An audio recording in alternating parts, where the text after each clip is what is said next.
Tonight, we uncover one of history's most twisted rulers, a king whose cruelty was so horrific that his death became a holiday. You'll discover how the great grandson of the heroic Maccabees became a monster, how sacred rituals turned into acts of desecration, how religious fury sparked a civil war that claimed 50,000 lives. And you'll learn why this tyrant's final breath brought such relief that an entire nation celebrated. So settle in, because this dark tale will shock you. But first, let yourself sink deeper into your pillows. Feel your breathing slow and steady. Tonight, we journey through shadows and candlelight, through whispered secrets and ancient stones. If you enjoy these peaceful historical journeys, gently tap that subscribe button. It helps us create more soothing stories for your restful nights. Now close your eyes. Let the weight of the day dissolve as we drift back through time to an ancient temple bathed in flickering torchlight. Chapter 1: The Spark of Rebellion. The sacred Jewish temple glows with dancing flames, torches casting long shadows across marble floors, worn smooth by countless worshippers. The air thrums with tension, thick as incense smoke curling toward stone arches overhead. Today is different, dangerous. Alexander Jannaeus stands before the altar, great-grandson of the heroic Maccabees, yet something dark flickers in his eyes. The crowd watches, breath held, as their king approaches the most sacred moment of the ritual. The scent of burning spices fills every breath. Cinnamon and frankincense mingles with the metallic taste of anticipation. Pharisees stand in their traditional places, learned men who have guided the faithful for generations. Their faces are carved masks of reverence, but beneath, something else stirs. Whispered doubts have been growing like shadows, questions about this king who claims the blood of heroes, yet rules with the heart of a tyrant. The holy water awaits, pure and gleaming in its sacred vessel. Alexander raises the pitcher, his movements deliberate, almost theatrical. The congregation leans forward, thousands of eyes fixed on this moment of sacred tradition. For centuries, kings have poured this libation with humility, honoring God and ancestors alike. But something is wrong, terribly wrong. The king's smile is cold, predatory. His gaze finds the Pharisees, those who dare question his authority, and in that look burns something that makes holy men step backward, their sandals scraping against stone in the sudden silence. What happens next will echo through history. The sacred water, blessed and sanctified, instead of flowing toward the altar, cascades downward in a mockery so profound that gasps ripple through the crowd. Alexander pours it deliberately, slowly, onto his own feet. The sound of splashing water against marble becomes thunder in the temple silence. Pharisees stagger as if struck, their faces draining of color. This is not just disrespect, this is desecration of everything they hold sacred, everything their ancestors died protecting. The king's laughter cuts through the temple like a blade, sharp and cruel. He wipes water from his feet with theatrical flair, his eyes never leaving the stunned faces of the religious leaders. The message is clear, brutal, intentional. I am above your God, above your laws, above your traditions. The Pharisees clutch their prayer shawls, knuckles white with rage and heartbreak. Around them, the faithful struggle to comprehend what they have witnessed, this ultimate act of sacrilege from their own king. Whispers begin like wind through wheat, growing stronger, more urgent. Voices tremble with outrage barely contained. How dare he, the descendant of Judah Maccabee, our own king, in the sacred temple? The crowd shifts restlessly, a living thing awakening to anger. Children press closer to their parents, sensing danger in the charged air. Even the torches seem to flicker with agitation, casting wild shadows that dance across walls built by Solomon's architects, walls that have witnessed glory and destruction, but never such deliberate contempt. Roman soldiers line the temple walls, their armor catching torchlight like deadly stars. The harsh clank of metal, the scrape of hobnailed boots on stone, these sounds invade the sacred space like a disease. They are here to protect their puppet king, to ensure his mockery goes unchallenged. But their presence only deepens the humiliation. Foreign warriors in the holiest place, watching Jews suffer under their own monarch's cruelty. The soldiers grip their weapons tighter, sensing the crowd's growing fury, ready for violence. The first fruit flies through the air like a prayer made manifest, a pomegranate, sacred symbol of righteousness, hurled by hands shaking with rage. It strikes near the king's feet, bursting in a spray of red seeds that look like droplets of blood against the white marble. Then another, and another. The crowd has found its voice in this ancient form of protest, pelting their blasphemous king with the very fruits that should grace God's altar, each throw an act of desperate rebellion. Alexander's face transforms, the cruel smile vanishing like smoke. His eyes narrow to slits of pure hatred as citrons and dates rain down around him. Juice splatters his royal robes, staining them with the people's contempt. But instead of shame, instead of repentance, something far more dangerous awakens in the king's expression. His hand moves to his sword, and the Roman soldiers shift forward like hunting dogs, scenting blood. The temple, built for worship, suddenly reeks of coming violence and death.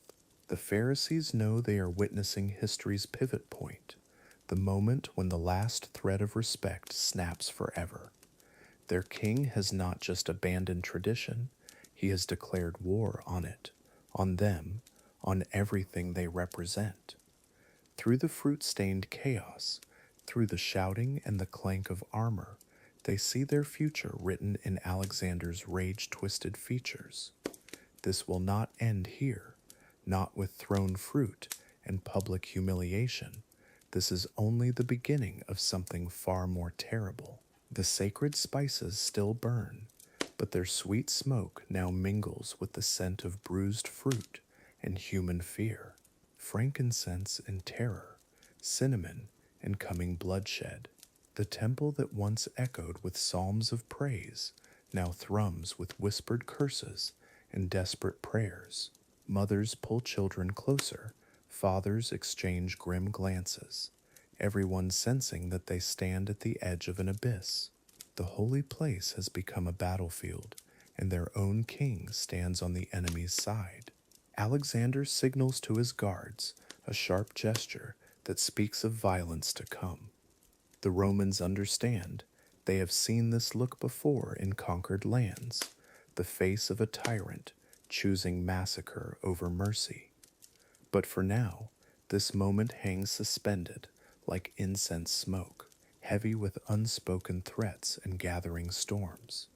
The king's voice cuts through the chaos, cold as winter stone, promising retribution for this public shaming, promising that the fruit throwers will learn what happens to those who dare challenge divine authority. As the crowd begins to disperse, driven out by Roman shields and gleaming spear points, the temple falls into an ominous quiet.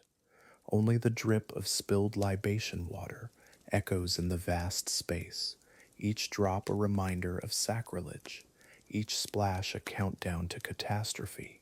The Pharisees gather their robes, their dignity, their courage, knowing that tomorrow will demand all three. They have seen their king's true face now, and it wears the expression of their destroyer.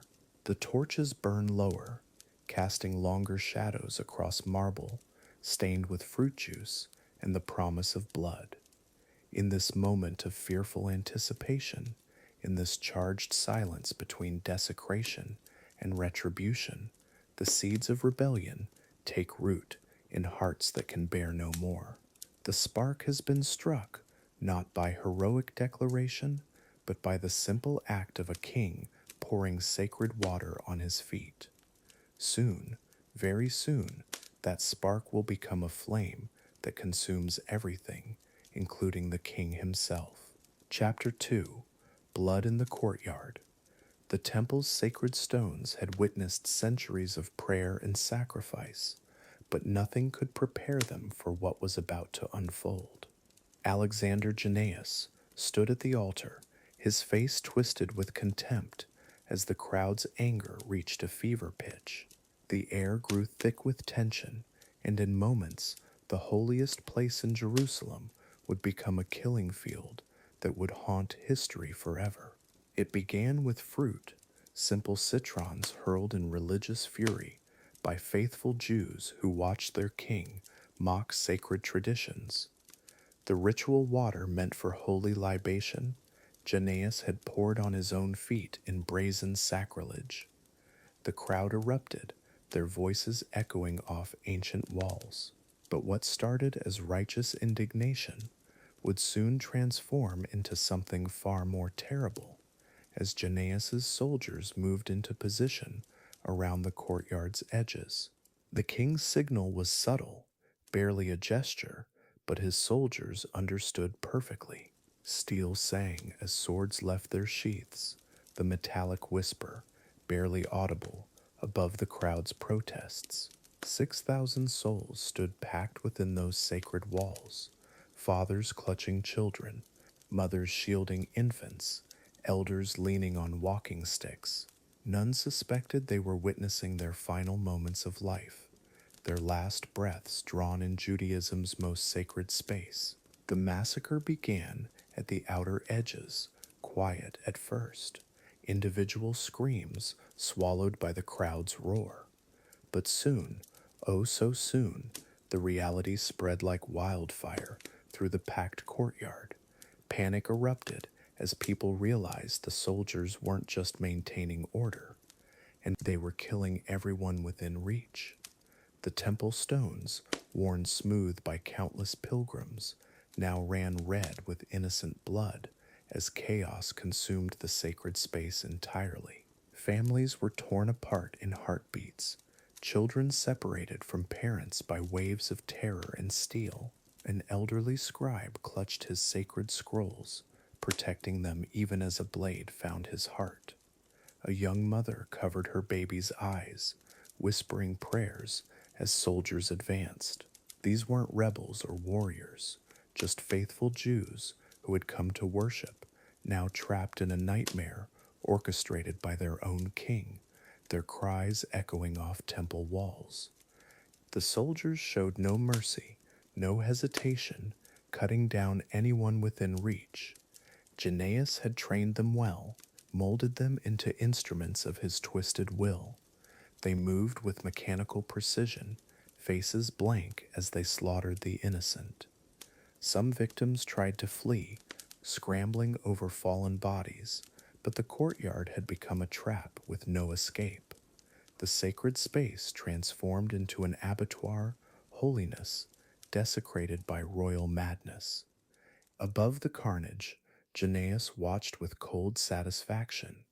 Each scream seemed to please him, each fallen body a testament to his absolute power. This was his message to anyone who dared question his authority, written in blood across temple stones. The king who should have protected his people instead orchestrated their slaughter, turning the house of God into a monument to his own cruelty and unrestrained tyranny. The killing lasted hours, though it felt like eternities to those who witnessed it. Bodies piled upon bodies, the courtyard's ancient drainage channels clogged with blood and horror, the air filled with smoke from overturned oil lamps, mixing sacred incense with the stench of death. By sunset, 6,000 souls had perished. their lives snuffed out for the crime of expressing righteous anger at their king's sacrilege. Yet, even in this darkest hour, small flames of defiance flickered. A young priest, wounded but alive, managed to hide sacred scrolls beneath fallen stones. A merchant's daughter, playing dead among corpses, memorized the faces of the killers.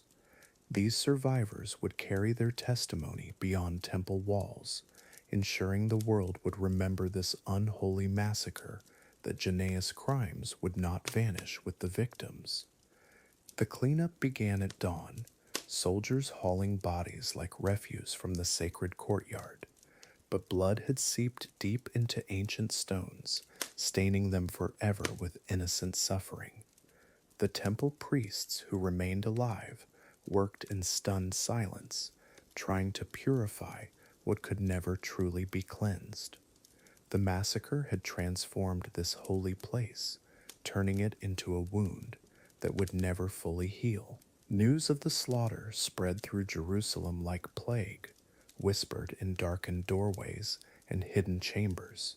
Families searched desperately for missing relatives, hoping against hope their loved ones had somehow escaped. But the terrible truth emerged slowly: 6,000 souls lost in a single day. Their only crime, daring to challenge a tyrant king who had forgotten his duty to protect the innocent. The psychological scars ran deeper than physical wounds, trauma that would echo through generations. Children who witnessed the massacre woke screaming from nightmares, their innocence shattered beyond repair. Wives became widows, parents lost children, entire family lines ended in that blood-soaked courtyard. The community's fabric had been torn apart, leaving wounds that time alone could never fully mend or heal completely. But from this darkness, unexpected strength began to emerge. Secret gatherings formed, survivors sharing their stories and planning resistance. The massacre had revealed Jannaeus' true nature, stripping away any pretense of legitimate rule. What he intended as a demonstration of absolute power instead became the seed of his eventual downfall, sparking flames of rebellion that would consume his kingdom. Underground networks developed, connecting the scattered survivors and their sympathizers. Messages passed between safe houses, carried by brave souls who risked everything to maintain hope. The king had silenced 6,000 voices, but their martyrdom spoke louder than screams, inspiring others to resist tyranny. What began in blood would eventually bloom into something far more powerful: the unstoppable force of righteous anger. The temple massacre became a rallying cry, proof of Jannaeus' unfitness to rule. Religious leaders who had remained neutral now openly condemned the king, their voices joining the growing chorus of dissent. The slaughter had backfired spectacularly. Instead of crushing opposition, it had unified enemies and created new ones. The tyrant's greatest victory had become the foundation of his ultimate defeat. As night fell over Jerusalem, candles flickered in windows, each flame a prayer for the fallen 6,000. Their sacrifice would not be forgotten. Their blood had watered the seeds of revolution. The courtyard massacre marked a turning point, to the moment when divine patience finally ran out and justice began its slow, inevitable march toward a reckoning that would shake the very foundations of Jannaeus' blood-soaked throne. Chapter 3: Fires of War. The great-grandson of the Maccabees had become something his ancestors could never have imagined: a tyrant who would turn against his own people. Alexander Jannaeus sat upon his throne, wine goblet in hand, watching as the first flames of civil war began to flicker across the Jewish lands. What started as religious disagreement would soon consume everything, leaving behind ashes where families once flourished. The scent of smoke already hung heavy in the evening air, It began with fruit, simple citrus and pomegranates hurled through the temple air during the Feast of Tabernacles. The people had watched their king mock their sacred rituals, pouring holy water upon his feet in defiance of centuries of tradition. Their anger erupted in a cascade of produce, and Jannaeus responded with something far more terrible. 6,000 souls would never leave the temple courtyard alive that day, their blood staining the sacred stones beneath the autumn sky. The king's soldiers moved through Jerusalem like a plague of locusts, their bronze armor catching the dying light as they pursued those who dared oppose their ruler. Families scattered into the wilderness, mothers clutching children to their chests as they fled through olive groves and rocky valleys. Behind them, the city burned. Smoke columns rose like prayers to a heaven that seemed suddenly very far away, while the sounds of battle echoed through streets once filled with celebration. In the caves of Judea, survivors huddled around flickering candles, their whispered prayers mixing with the distant sounds of war. These were the Pharisees, teachers and scholars, who had once debated the finer points of law in comfortable study halls. Now they lived like shadows, moving through secret passages carved into limestone cliffs, their scrolls hidden beneath tattered robes. They had become refugees in their own land, hunted for believing in traditions their ancestors had died to preserve. 6 years, that's how long the civil war would rage across the Jewish territories. 6 years of brother fighting brother, of villages abandoned, and vineyards left to wither. Alexander Jannaeus had allied himself with foreign armies, preferring the company of Gentile mercenaries to his own people. The irony was bitter as wormwood. The descendant of those who had fought for Jewish independence now invited foreign soldiers to slaughter Jewish rebels in their own homeland. Through autumn rains and winter storms, the fighting continued. 50,000 souls would perish before the war's end, their names forgotten to history, but their suffering recorded in the earth itself. Archaeological sites still yield their bones, evidence of mass graves hastily dug in the chaos of those terrible years. Each skeleton tells a story of someone's father, someone's daughter, someone's hope extinguished in the darkness of civil strife that consumed an entire generation.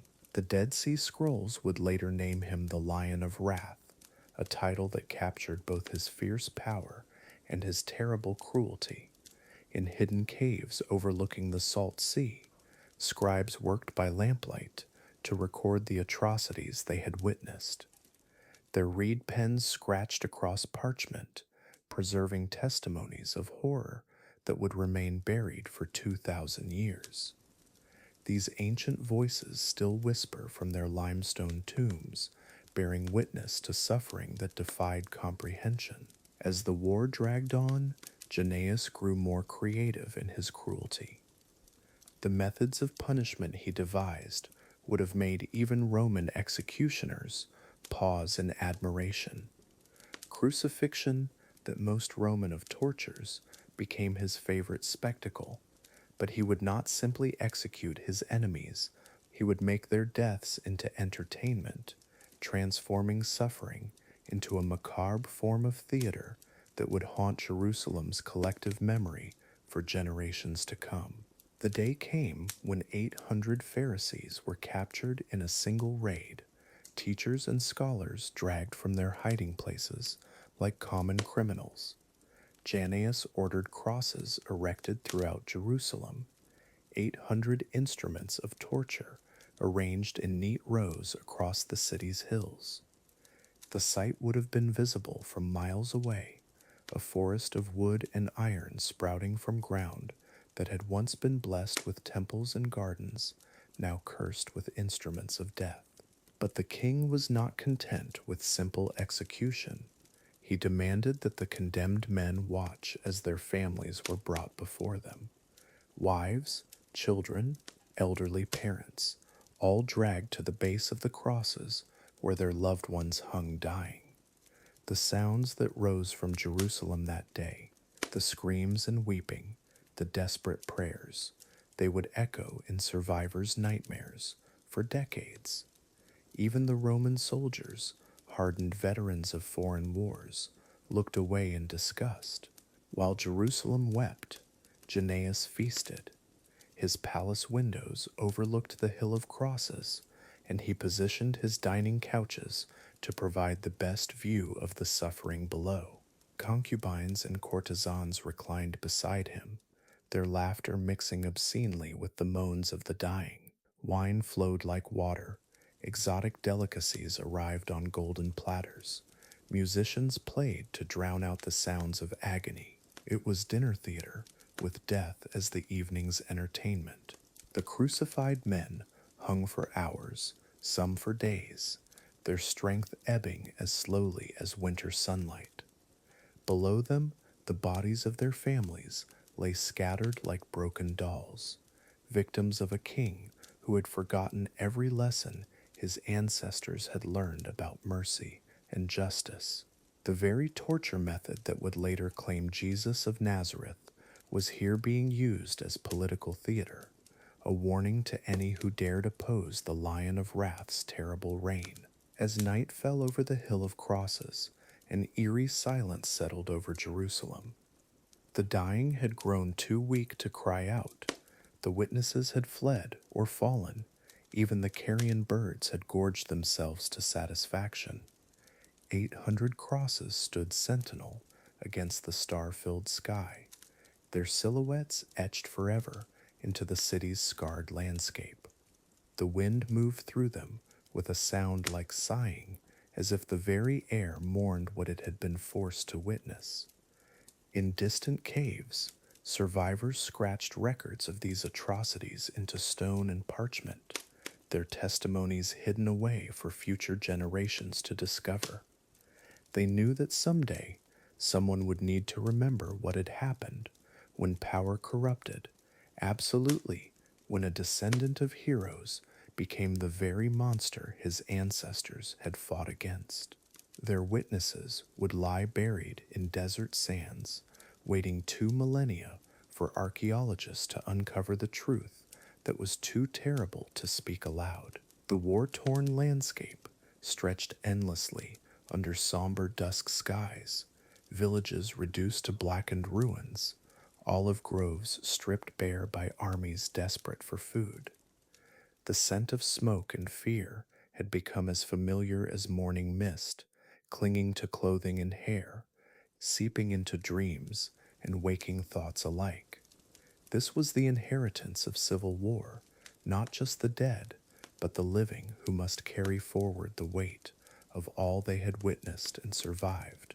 Finally, after 6 long years, an eerie quietude settled over the devastated land. The fires had burned themselves out. The survivors had found new hiding places, and Alexander Jannaeus sat alone in his palace, surrounded by the silence of a kingdom that had learned to fear its own ruler. Outside his windows, 800 empty crosses stood like accusers against the purple sky, monuments to the horrors yet to unfold in this blood-stained chapter of Jewish history. Chapter 4: A Despot's Betrayal.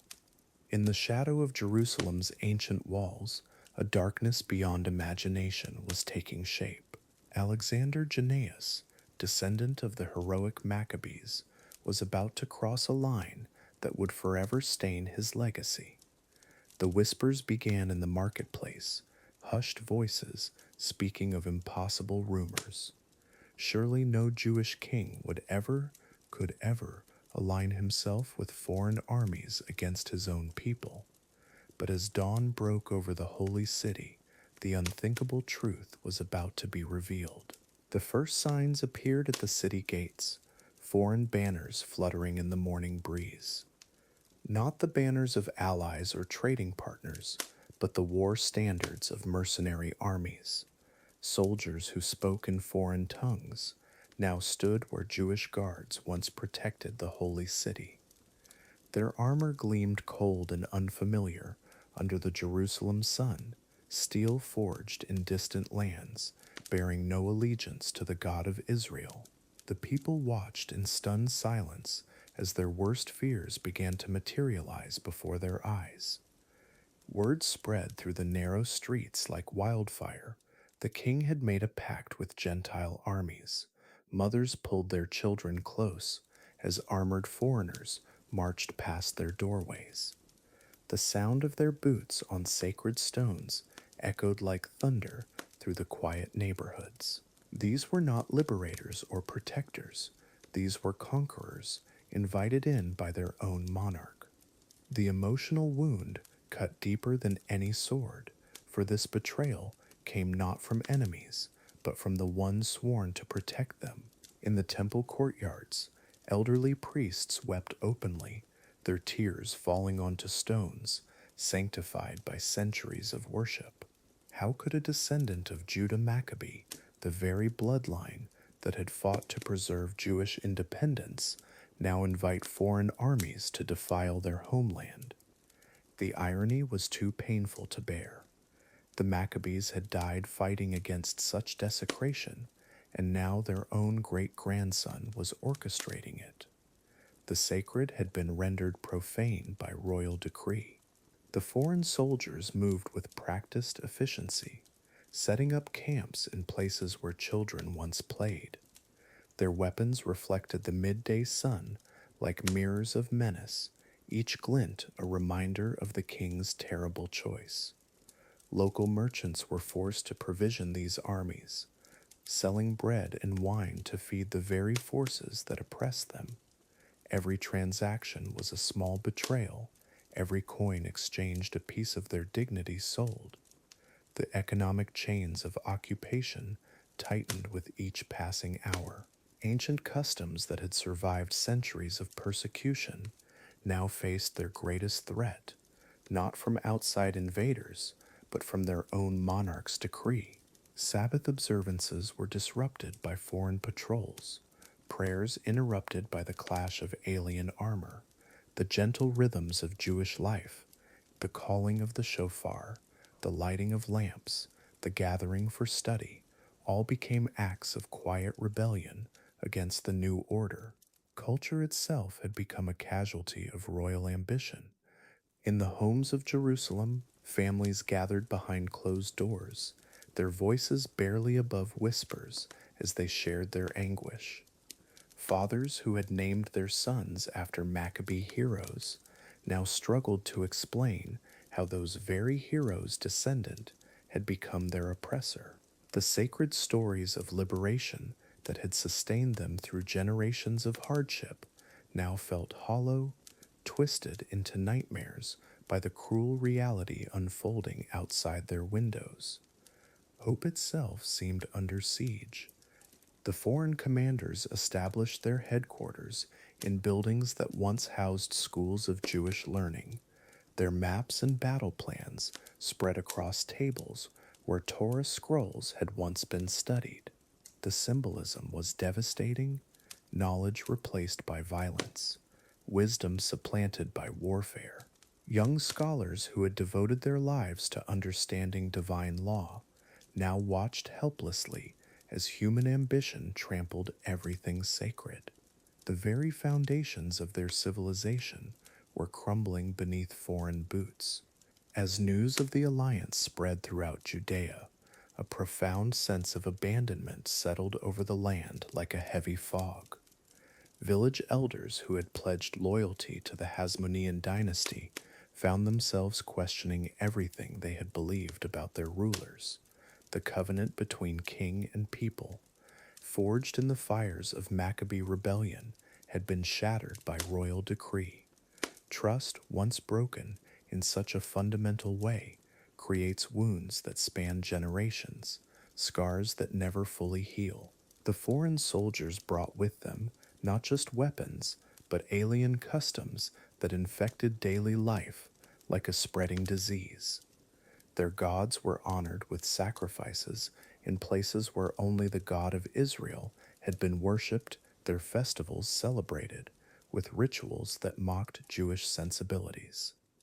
Every public space became a reminder of capitulation, every street corner a monument to betrayal. The king had not just invited in armies, he had welcomed the destruction of everything his ancestors had died to preserve. Children who had grown up hearing stories of Maccabee courage now witnessed their great-grandson's cowardice firsthand. The disconnect was too vast to comprehend. How could the same bloodline that had produced such heroes now produce such treachery? Parents struggled to explain the inexplicable. Teachers found their lessons about Jewish valor contradicted by royal reality. An entire generation's understanding of heroism was being rewritten in the most painful way possible. The foreign banners that flew over Jerusalem told the story of Jannaeus' desperation more clearly than any royal proclamation. Each standard represented a different mercenary force, each flag a different piece of Jewish sovereignty sold to the highest bidder. The king who should have been their protector had become their destroyer. The shepherd had invited wolves into the fold. The sight of those alien symbols fluttering above the holy city was a daily reminder of how completely they had been abandoned. In the markets, vendors sold goods to foreign soldiers with barely concealed disgust, their hands trembling as they exchanged silver for dignity. Every transaction felt like collaboration, every sale a small piece of their souls surrendered. The economic reality of occupation meant survival required cooperation with their oppressors, a moral compromise that ate away at their spirits like acid. The king's betrayal had turned ordinary people into reluctant accomplices in their own degradation. The foreign army's presence transformed Jerusalem from a holy city into a garrison town, from a place of pilgrimage into a symbol of capitulation. Sacred sites became military objectives, prayer spaces turned into strategic positions. The very geography of faith was being redrawn by political calculation, each holy place now viewed through the cold lens of military necessity. Jannaeus had not just betrayed his people, he had betrayed the divine promise that had sustained them through centuries of struggle. As the sun set over Jerusalem, casting long shadows across the foreign-occupied streets, the full magnitude of Jannaeus' betrayal became clear. This was not just political miscalculation, it was spiritual catastrophe. The king had chosen temporary military advantage over eternal covenant, chosen earthly power over heavenly promise. The darkness falling over the city was more than mere nightfall. It was the eclipse of everything the Maccabees had fought and died to preserve. The alliance with foreign armies would prove to be more than military strategy. It was the beginning of a moral collapse that would define the remainder of Jannaeus' reign. In inviting these forces to fight his own people, he had crossed a line from which there could be no return. The boy who had inherited the legacy of heroes had chosen to become history's villain, and the consequences of that choice would soon drench Jerusalem in blood that would never be forgotten. Chapter 5. The Scourge of Jerusalem. As dusk settles over the ancient city, a terrible darkness descends. The year is 88 BCE, and Alexander Jannaeus has crossed a line from which there is no return. 800 wooden crosses now pierce the horizon, casting long shadows across Jerusalem's sacred stones. This is not merely punishment, this is theater of the most horrific kind. The air grows heavy with the weight of unspeakable cruelty about to unfold. In the dying light, the captured Pharisees are led through Jerusalem's streets. These are not common criminals, but learned men who dared oppose their king's mockery of sacred law. Their crime, believing in traditions older than any crown. Now they walk, hands bound, toward a fate that will echo through history. The wooden crosses await them, instruments of Roman execution adopted by a Jewish king against his own people. The irony cuts deeper than any blade. Jannaeus watches from his palace terrace, wine cup in hand, as his soldiers prepare the grisly spectacle. He has invited his concubines and courtiers to witness what he calls justice. But this is entertainment, twisted and vile. The king who once claimed to defend Jewish independence now employs the cruelest methods of their oppressors. Each hammer blow that secures the crossbeams echoes across the valley like thunder, announcing the arrival of true darkness in Jerusalem. The first cross is raised, and then another, and another. Against the crimson sky, the silhouettes multiply like a forest of anguish. The condemned Pharisees, hanging between heaven and earth, begin their slow journey toward eternity. Their lips move in prayer, even as their strength ebbs away. Some call out to God, others whisper forgiveness for their executioners. But their greatest torment has yet to begin. Jannaeus has saved the worst for last. Orders are given, and soldiers march through the city. They seek the families, wives, and children of the crucified men. The plan is monstrous, beyond comprehension. The dying Pharisees, already suffering unimaginable agony, will now witness something far worse than their own deaths. From their crosses, they will watch as those they love most are brought before them. The very bonds that make us human become instruments of the deepest possible torture. The families are gathered, mothers clutching their children, trying to shield them from understanding. They look up at their husbands and fathers, hanging on wooden beams, and their hearts break completely. Some wives collapse, unable to bear the sight. Children cry out, not comprehending why their fathers cannot come down, cannot hold them, cannot make the terror stop. The crucified men strain against their bonds, desperate to reach their loved ones, but can only watch. From his feast table, Jannaeus raises his cup in a toast. His guests recline on couches, gorging themselves on delicacies, while unspeakable horror unfolds below. The king laughs, pointing toward the crosses, as if describing some amusing theater performance. Wine flows freely, music plays softly, and servants bring course after course. This is dinner entertainment in the mind of a tyrant. The contrast between luxury and suffering reaches beyond human understanding. The dying men on the crosses witness their families' final moments.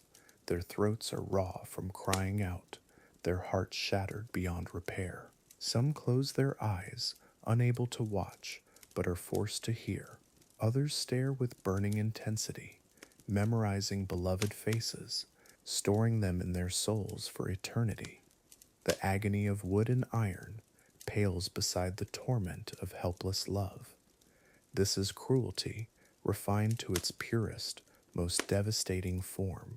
Night falls over Jerusalem, but the horror continues. Torches are lit around the crosses, ensuring the spectacle remains visible. The king's feast grows more elaborate, more grotesque, as the evening progresses. Dancers perform, musicians play, and wine continues to flow. Below in the streets, families of the condemned huddle together in terror. Some have fled, others remain nearby, unable to abandon their suffering loved ones completely. The city holds its breath in collective shame. Hours pass, and some of the crucified begin to slip away. Their final words drift across the night air. Prayers, blessings, messages of love. A father calls out his children's names one last time. A husband whispers to his wife, asking forgiveness for bringing this upon their family. the living and dying, separated by mere feet, yet divided by the unbridgeable chasm between life and death. Even in their final moments, their thoughts are of love, not revenge. The surviving witnesses, those who escape this night, will carry these images forever. They will speak in hushed tones of crosses against the sky, of a king who feasted while martyrs died, of innocent blood spilled for political theater. Some will flee Jerusalem, seeking refuge in distant caves. Others will remain, recording what they have seen, ensuring that future generations know the truth. Their testimonies will echo through history in sacred texts and whispered memories. The Dead Sea Scrolls, discovered centuries later, will speak of this night.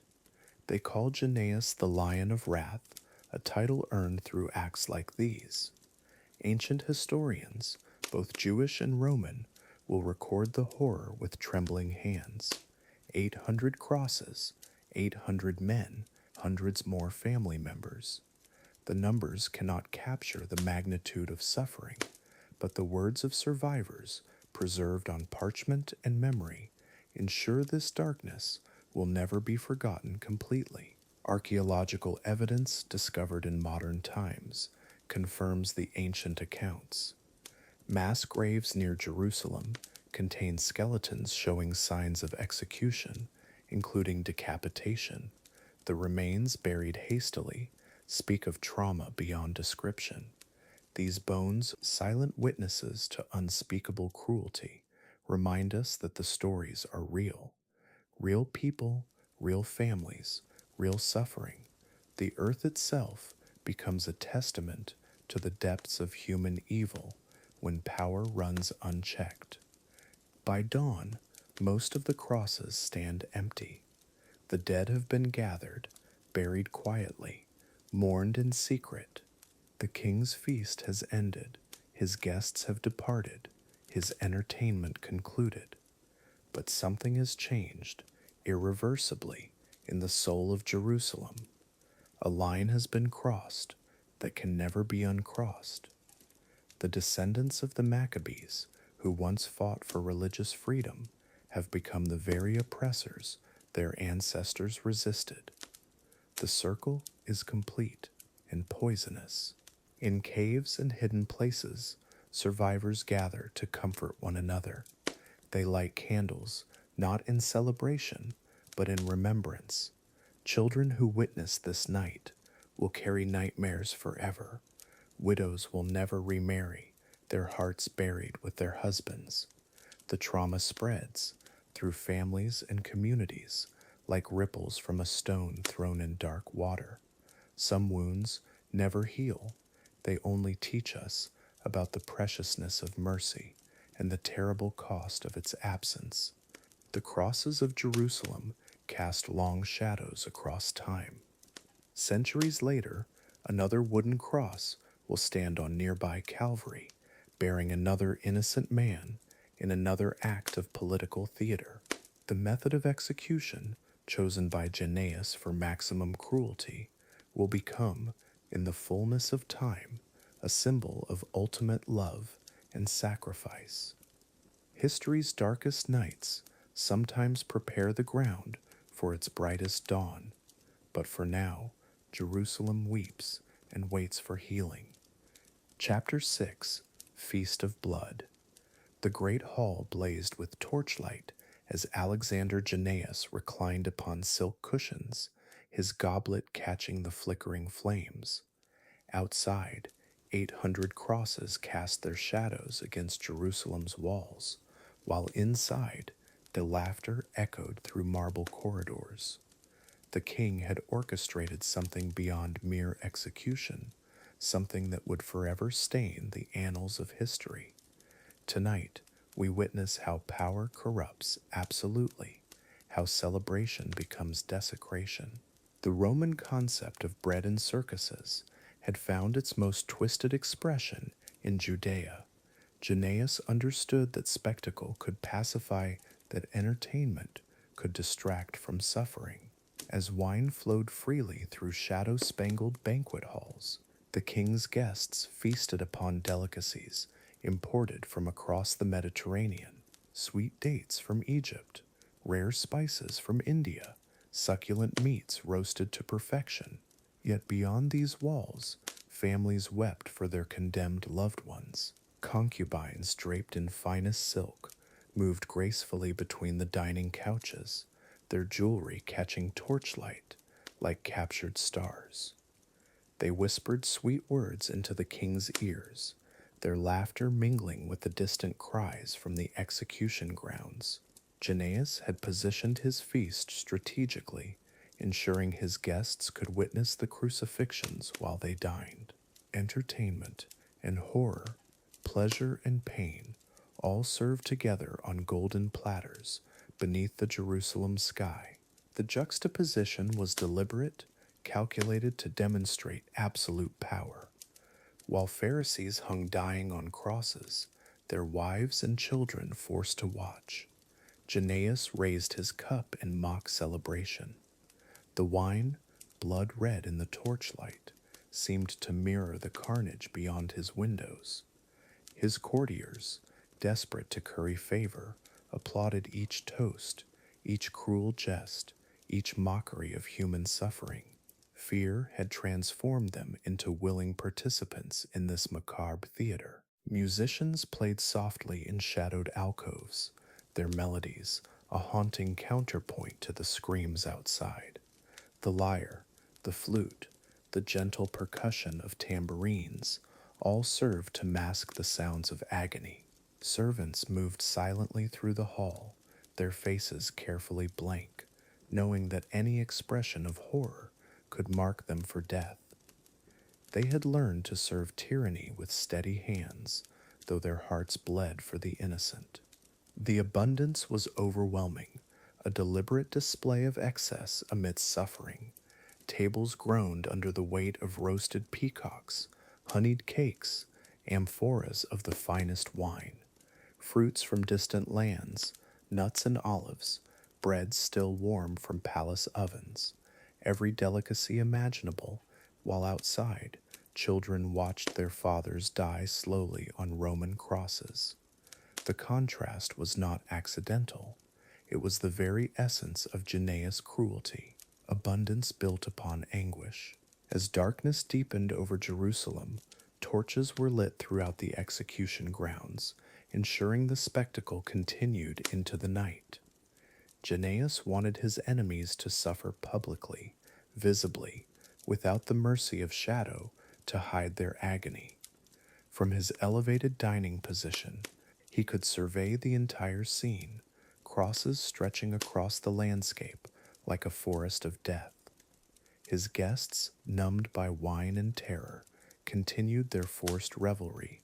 The king's laughter rang out across the hall, a sound that chilled even his most loyal servants. He regaled his guests with stories of conquest, of enemies crushed, of rebellions quelled in blood. Each tale grew more grotesque, more detailed in its description of suffering. The concubines, trained in the arts of flattery, praised his strength, his wisdom, his divine right to rule.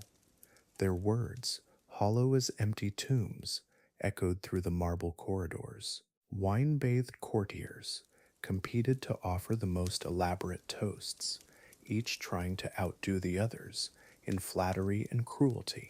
They praised Jannaeus as a new Alexander, a divine ruler, a king blessed by the gods themselves. Their words slurred together, creating a symphony of sycophancy that drowned out conscience. Many had once been honorable men, but power corrupts those who serve it, transforming nobility into complicity, honor into cowardice. The palace guards stood silent at their posts, their spears gleaming in torchlight, their faces masks of professional indifference. They had learned not to see, not to hear, not to feel. Survival demanded emotional numbness, a willful blindness to the horror they enabled. Some had families of their own, children who asked innocent questions about their father's work. How do you explain serving evil? How do you sleep when duty demands moral death? Between courses, Jannaeus would rise and approach the windows, surveying his handiwork with satisfaction. He pointed out specific crosses to his guests, describing the crimes of each victim, real or imagined. The Pharisees had dared challenge his authority, had questioned his legitimacy, had demanded he follow their interpretation of the law. For this, they paid the ultimate price, not just death, but death as public entertainment, their suffering transformed into spectacle. The wives and children of the condemned were forced to watch from below the crosses, their own deaths delayed to maximize their husbands' and fathers' anguish. Some collapsed from grief, others prayed silently. A few cursed the king with their final breaths. Their tears fell like rain upon the bloodied ground, while above them, in the illuminated palace, crystal goblets clinked in celebration. The contrast between sorrow and celebration, between death and decadence, defined this darkest night. As midnight approached, the feast reached its crescendo of cruelty. Jannaeus ordered his servants to bring him reports from the execution grounds, updates on which prisoners still lived, which had finally succumbed. He shared these details with his guests, describing each death with clinical precision, transforming human suffering into dinner conversation. The concubines, their faces painted with false smiles, nodded appreciatively, though some secretly wept behind their elaborate makeup. The Roman method of bread and circuses had been perverted beyond recognition. Where Rome offered entertainment to distract from political oppression, Jannaeus created entertainment from oppression itself. The suffering of his enemies became the spectacle, their deaths the circus, their families' anguish, the bread that fed his ego. History would remember this night. Archaeologists would uncover the mass graves. The Dead Sea Scrolls would record his infamy for eternity. The shadows cast by torchlight seemed to dance with the spirits of the dying, creating a macabre ballet across palace walls. Every flicker, every movement of flame seemed to whisper accusations against the king and his court. Some guests began to see faces in the shadows, heard voices in the wind, felt the weight of innocent blood upon their souls. Wine could numb conscience, but not completely, not forever, not without consequence. And so the feast continued through the night, a celebration of absolute power, a demonstration of what happens when authority becomes untethered from humanity. As dawn approached, the crosses still held their silent sentinels, while the palace finally fell quiet. Jannaeus slept soundly, surrounded by luxury, dreaming perhaps of future conquests. But outside, the city mourned, and history prepared its judgment, for some sins echo across centuries. Chapter 7, Echoes and Bone. The earth remembers what history sometimes forgets, and in Jerusalem's ancient soil, archaeologists have uncovered silent witnesses to unthinkable cruelty. Here, beneath layers of dust and time, lie the remains of those who suffered under Alexander Jannaeus, their bones telling stories that scrolls dare not fully speak. The morning light filters softly across these excavation sites, casting gentle shadows over evidence of humanity's darkest chapter during this tyrant's reign. In these sacred grounds, researchers carefully brush away centuries of sediment, revealing mass burial sites that speak to systematic violence. The skeletal remains show clear signs of trauma, evidence of the brutal methods employed during the civil wars. Each bone fragment tells a story. Each grave marker whispers of lives cut short. The archaeological teams work with reverence, understanding they are handling the physical testimony of one of history's most violent periods in Jewish history.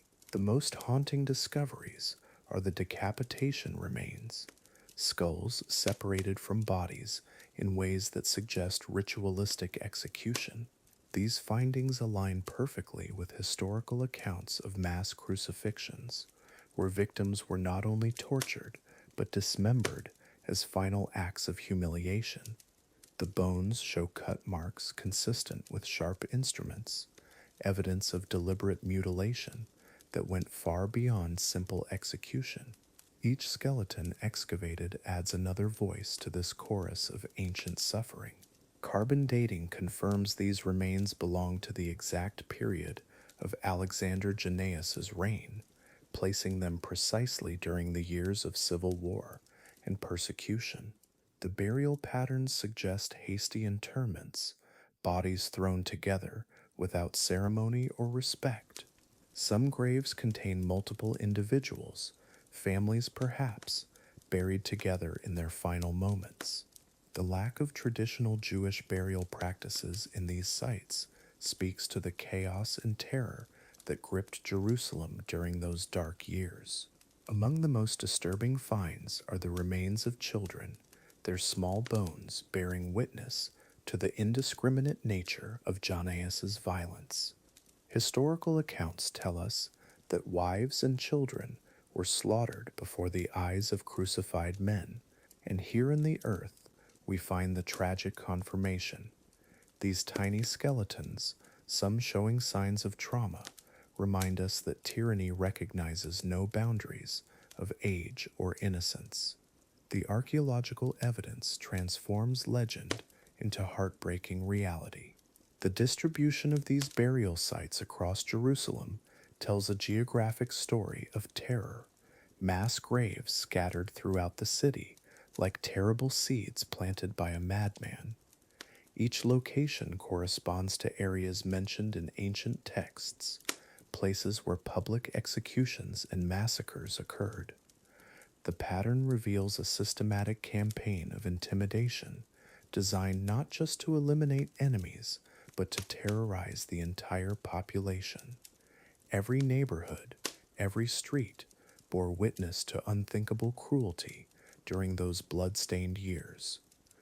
Forensic analysis of the remains reveals the horrific methods employed, evidence of prolonged suffering that matches descriptions of crucifixion torture, nail holes in wrist bones, rope marks on vertebrae, signs of violent struggle preserved in calcium deposits. The scientific examination transforms ancient horror stories into undeniable medical evidence. These bones don't lie. They cannot be dismissed as exaggeration or propaganda. They are the permanent record of one man's descent into absolute evil, etched forever in human remains. The soil itself tells stories, layers of ash and charred bone, indicating large-scale burning of bodies. This evidence suggests attempts to dispose of victims quickly, perhaps to hide the scale of the massacres, or to prevent proper burial rites. The charcoal deposits contain fragments of pottery and metal, debris from a city in chaos. Even the earth bears scars from those terrible years, burned layers that serve as geological bookmarks, marking the depths of human cruelty under Jannaeus' rule. Archaeological teams have found evidence of makeshift hospitals or perhaps torture chambers, areas where medical instruments mix with restraining devices. The proximity of healing tools to instruments of pain suggests the grotesque theater that Jannaeus created, where suffering was prolonged and displayed for maximum psychological impact. These discovery sites paint a picture of systematic cruelty, where death was not enough, where the process of dying became the primary weapon against the people of Jerusalem. The preservation of these remains is both miraculous and tragic. The dry Jerusalem climate, creating natural mummies that maintain evidence of trauma across 2 millennia. Skin fragments still bear rope marks, hair still contains traces of blood, fingernails show signs of desperate struggle. Fingernails details of ancient suffering create an almost unbearable connection across time, as if the victims are reaching through centuries to ensure their stories are finally told and remembered properly. Metal fragments found with the remains include nails and spikes, the actual instruments of crucifixion discovered alongside their victims. These iron pieces, corroded by time, but still recognizable, serve as tangible proof of the methods described in historical texts. Some spikes still bear traces of bone and tissue, permanent fusion of weapon and victim. The sight of these artifacts in museum display cases creates a haunting connection, physical proof that transforms ancient horror into immediate, uncomfortable reality. The emotional impact on archaeologists working these sites cannot be understated, many requiring counseling after prolonged exposure to such systematic evidence of violence. The professional distance usually maintained during excavation breaks down when handling the remains of tortured children, when uncovering family groups buried together in final embrace. These scientists become unwilling witnesses to ancient trauma, their careful documentation serving as modern testimony to crimes that time should have erased, but thankfully eternally preserved. Recent ground-penetrating radar surveys suggest many more burial sites remain undiscovered, hidden beneath modern Jerusalem's bustling streets and ancient foundations. The technology reveals geometric patterns consistent with mass graves, feared shadows in the earth that speak to the true scale of Jannaeus' reign of terror. Each newly identified site adds weight to historical estimates of 50,000 dead numbers, so large they seemed impossible until the earth began surrendering its secrets one grave at a time. The juxtaposition is heartbreaking, these sites of ancient horror now covered by playgrounds and markets, places where children laugh and vendors sell bread above the bones of those who suffered unimaginable cruelty.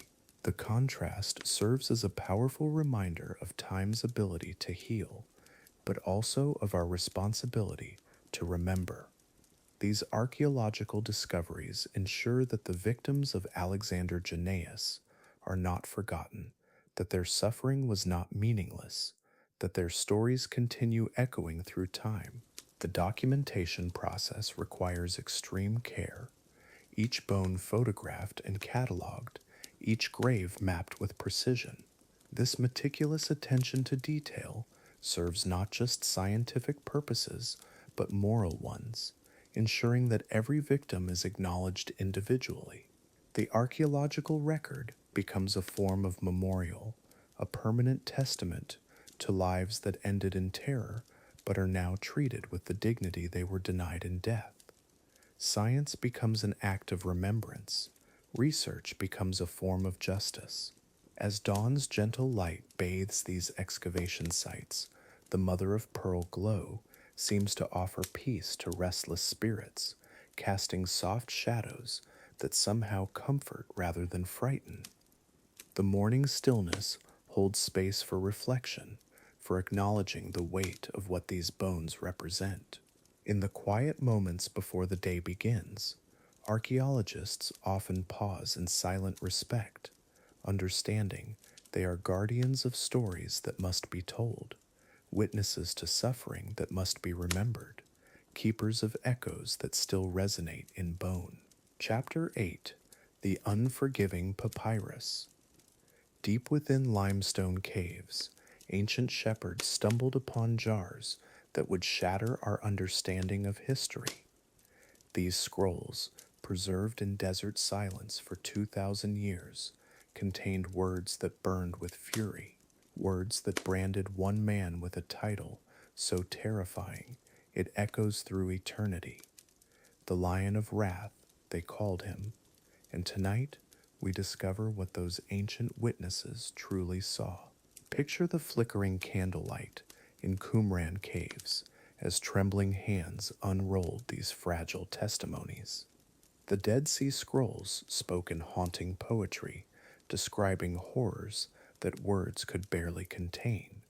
Here, in Aramaic and Hebrew, the victims themselves had recorded their torment, not through the lens of royal propaganda, but through eyes that witnessed blood flowing like rivers through Jerusalem's sacred stones.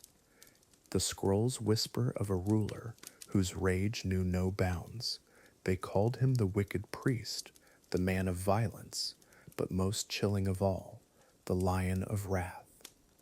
These weren't mere insults, they were testimonies etched in desperate ink, words preserved by those who fled to caves, carrying nothing but their horror and their determination that future generations would know the truth of what happened here. In the amber glow of ancient oil lamps, scribes recorded how the lion devoured his own people. The scrolls describe a king who shed the blood of the righteous, who turned Jerusalem's courtyards into killing fields.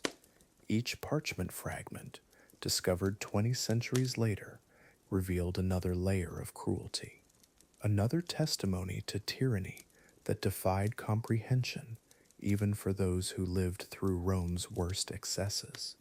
The Pesher texts, ancient biblical commentaries, decoded prophecies that seemed to predict Jannaeus himself.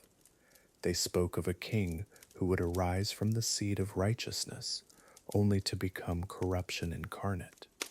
The scrolls painted him as fulfillment of Isaiah's darkest warnings, a ruler whose violence would echo through generations. These weren't random accusations, they were systematic documentation of systematic horror. Candlelight dances across papyrus as we read their description of the crucifixion spectacle. 800 men hung on crosses throughout the city like gruesome decorations. The scrolls describe how wives and children were slaughtered before their dying eyes, while the lion feasted above, watching their agony as entertainment. These words, preserved in desert caves, carry the weight of unspeakable witness. The historical context becomes clearer through these ancient testimonies. The Pharisees weren't political rivals, they were religious teachers, men of peace who interpreted law and scripture. The scrolls reveal how Jannaeus targeted them specifically, hunting down those who dared speak against his tyranny. Their only crime was maintaining moral authority in an age when power had abandoned all moral constraint. Modern archaeologists hold these fragile documents with reverence, knowing they cradle voices from history's darkest hours. Carbon dating confirms their age, linguistic analysis proves their authenticity, and their content reveals truths that court historians dared not record. These scrolls became the voice of the voiceless, testimony that survived when witnesses could not, preserved by desert winds and divine providence. The scrolls speak of refugees fleeing to these very caves, carrying sacred texts and traumatic memories. They describe Jerusalem emptied of righteousness, a holy city transformed into a theater of cruelty. The lion's roar, they wrote, drowned out the cries of justice. These ancient words help us understand that this wasn't just political violence, it was the systematic destruction of moral civilization itself. Through flickering lamplight, we see how these texts shape Jewish understanding of tyranny forever. The scrolls established precedents for resistance, for bearing witness, for preserving truth, even when it seemed truth itself might perish. They wrote not just of Jannaeus, but of the eternal struggle between power and righteousness, between the sword and the scroll, between those who would silence truth and those who would preserve it. The commentary scrolls reveal something profound about Jewish survival. Even in caves, even while fleeing for their lives, they continued studying scripture, seeking meaning in suffering. The lion of wrath became part of their theological understanding, proof that even God's chosen people could produce monsters. These texts helped them process trauma through the lens of eternal justice, finding hope in divine judgment. Modern scholars marvel at the scroll's literary power, the way they branded Jannaeus with titles that transcended time itself. The Lion of Wrath, it's more than a name, it's a judgment that echoes across millennia.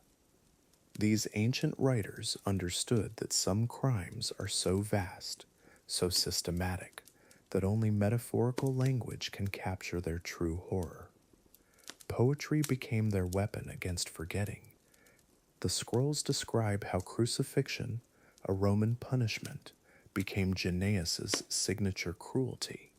Centuries before Jesus would die on a cross, the lion used this torture as entertainment. The texts help us understand that this wasn't borrowed from Rome, it was indigenous horror, a homegrown tyranny that needed no foreign instruction in the art of human suffering. Evil, it seems, requires no teacher. In the gentle glow of our candlelight tonight, we honor these ancient witnesses who risked everything to preserve truth. Their scrolls survived Roman destruction, Byzantine neglect, Islamic conquest, Christian crusades, Ottoman indifference, and modern warfare. Through it all, their testimony endured, waiting in desert silence for the moment when the world would finally be ready to hear their voices again. The scrolls offer us a gift across the centuries. They show us that witnessing itself is a form of resistance. When tyrants try to erase their crimes, when power seeks to rewrite history, when violence attempts to silence truth, someone, somewhere, is writing it down, preserving it, ensuring that future generations will know what really happened in those blood-soaked courtyards of Jerusalem. As we prepare for our story's climax, let these ancient voices guide us toward understanding. The Dead Sea Scrolls remind us that even in humanity's darkest hours, someone is always watching, always recording, always bearing witness. The Lion of Wrath thought his power was absolute, but these fragile papyrus fragments, flickering in our candlelight tonight, prove that truth, however whispered, however hidden, always finds a way to survive. Chapter 9, The Theater of Cruelty. Now we enter the darkest chamber of Jannaeus's reign, where execution became entertainment, where death was dressed as dinner theater.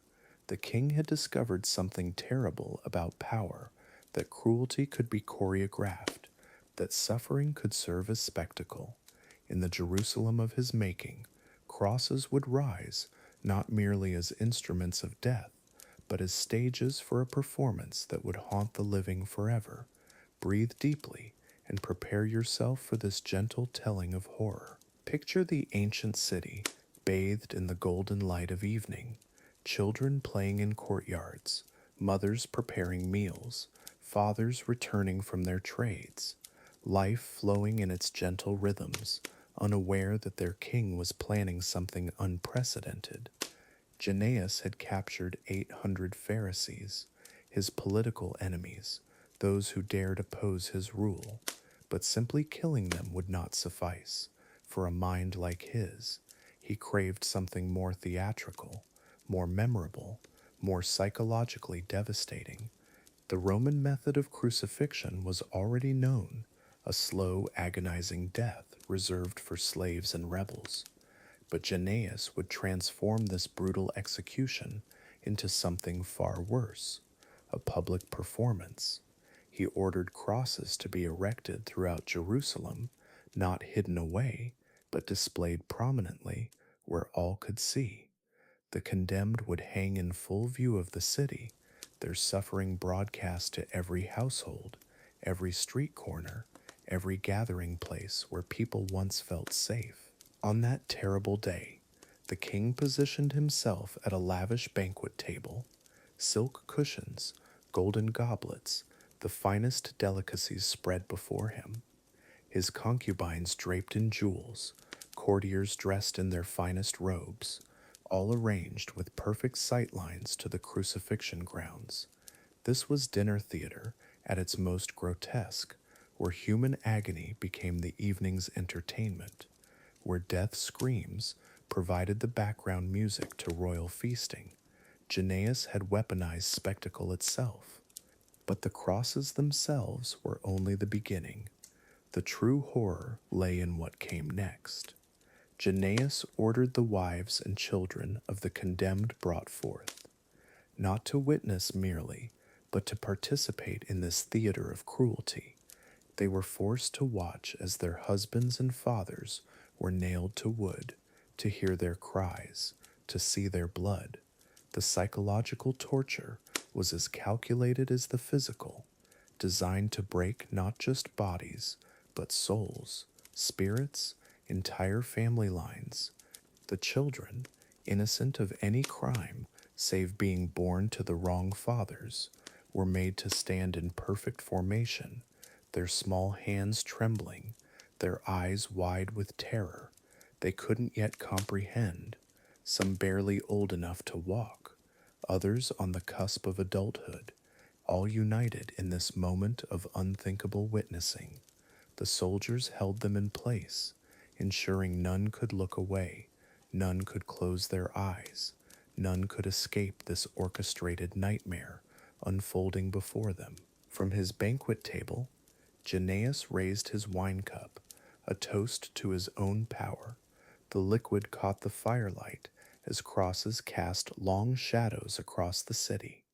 He gestured toward the spectacle, explaining to his guests the political wisdom of such displays, how fear, when properly administered, could govern more effectively than any law, how the memory of this day would prevent future rebellions, how terror, dressed as entertainment, could reshape the very soul of Jerusalem.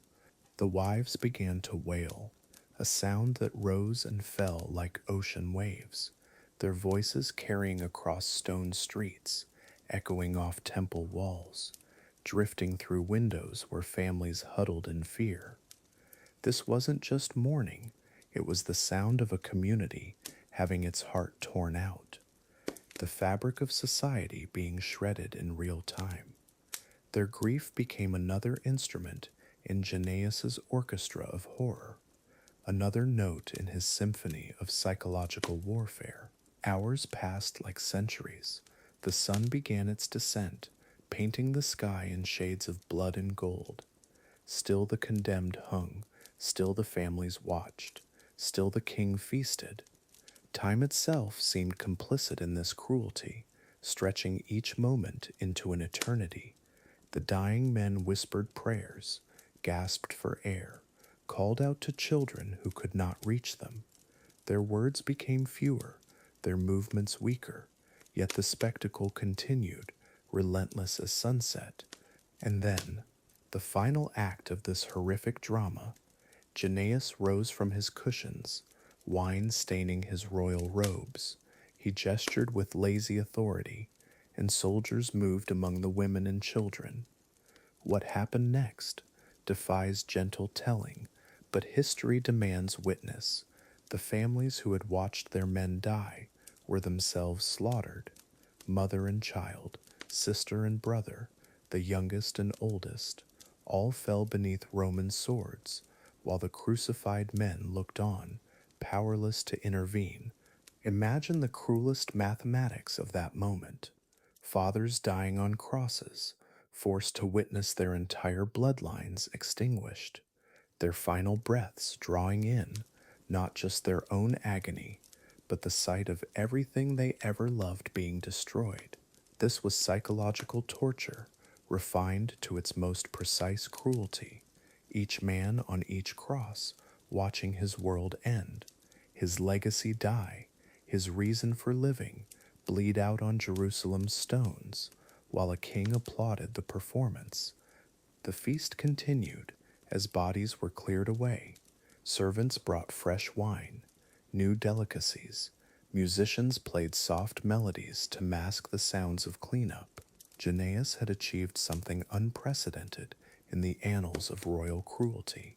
He had turned mass execution into social event, transformed political oppression into dinner entertainment, created a memory so powerful, so searing, that it would echo through generations, embedding fear so deep it became cultural DNA. Word of the spectacle spread like wildfire through Judea, carried by traumatized witnesses, whispered in marketplaces, recorded in scrolls.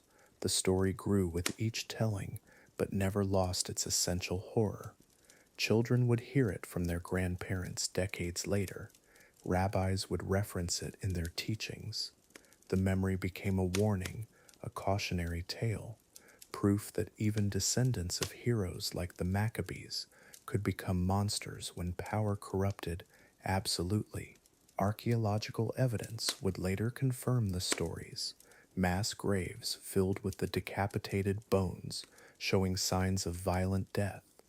The physical remains of Jannaeus's theater of cruelty, preserved in Jerusalem's soil.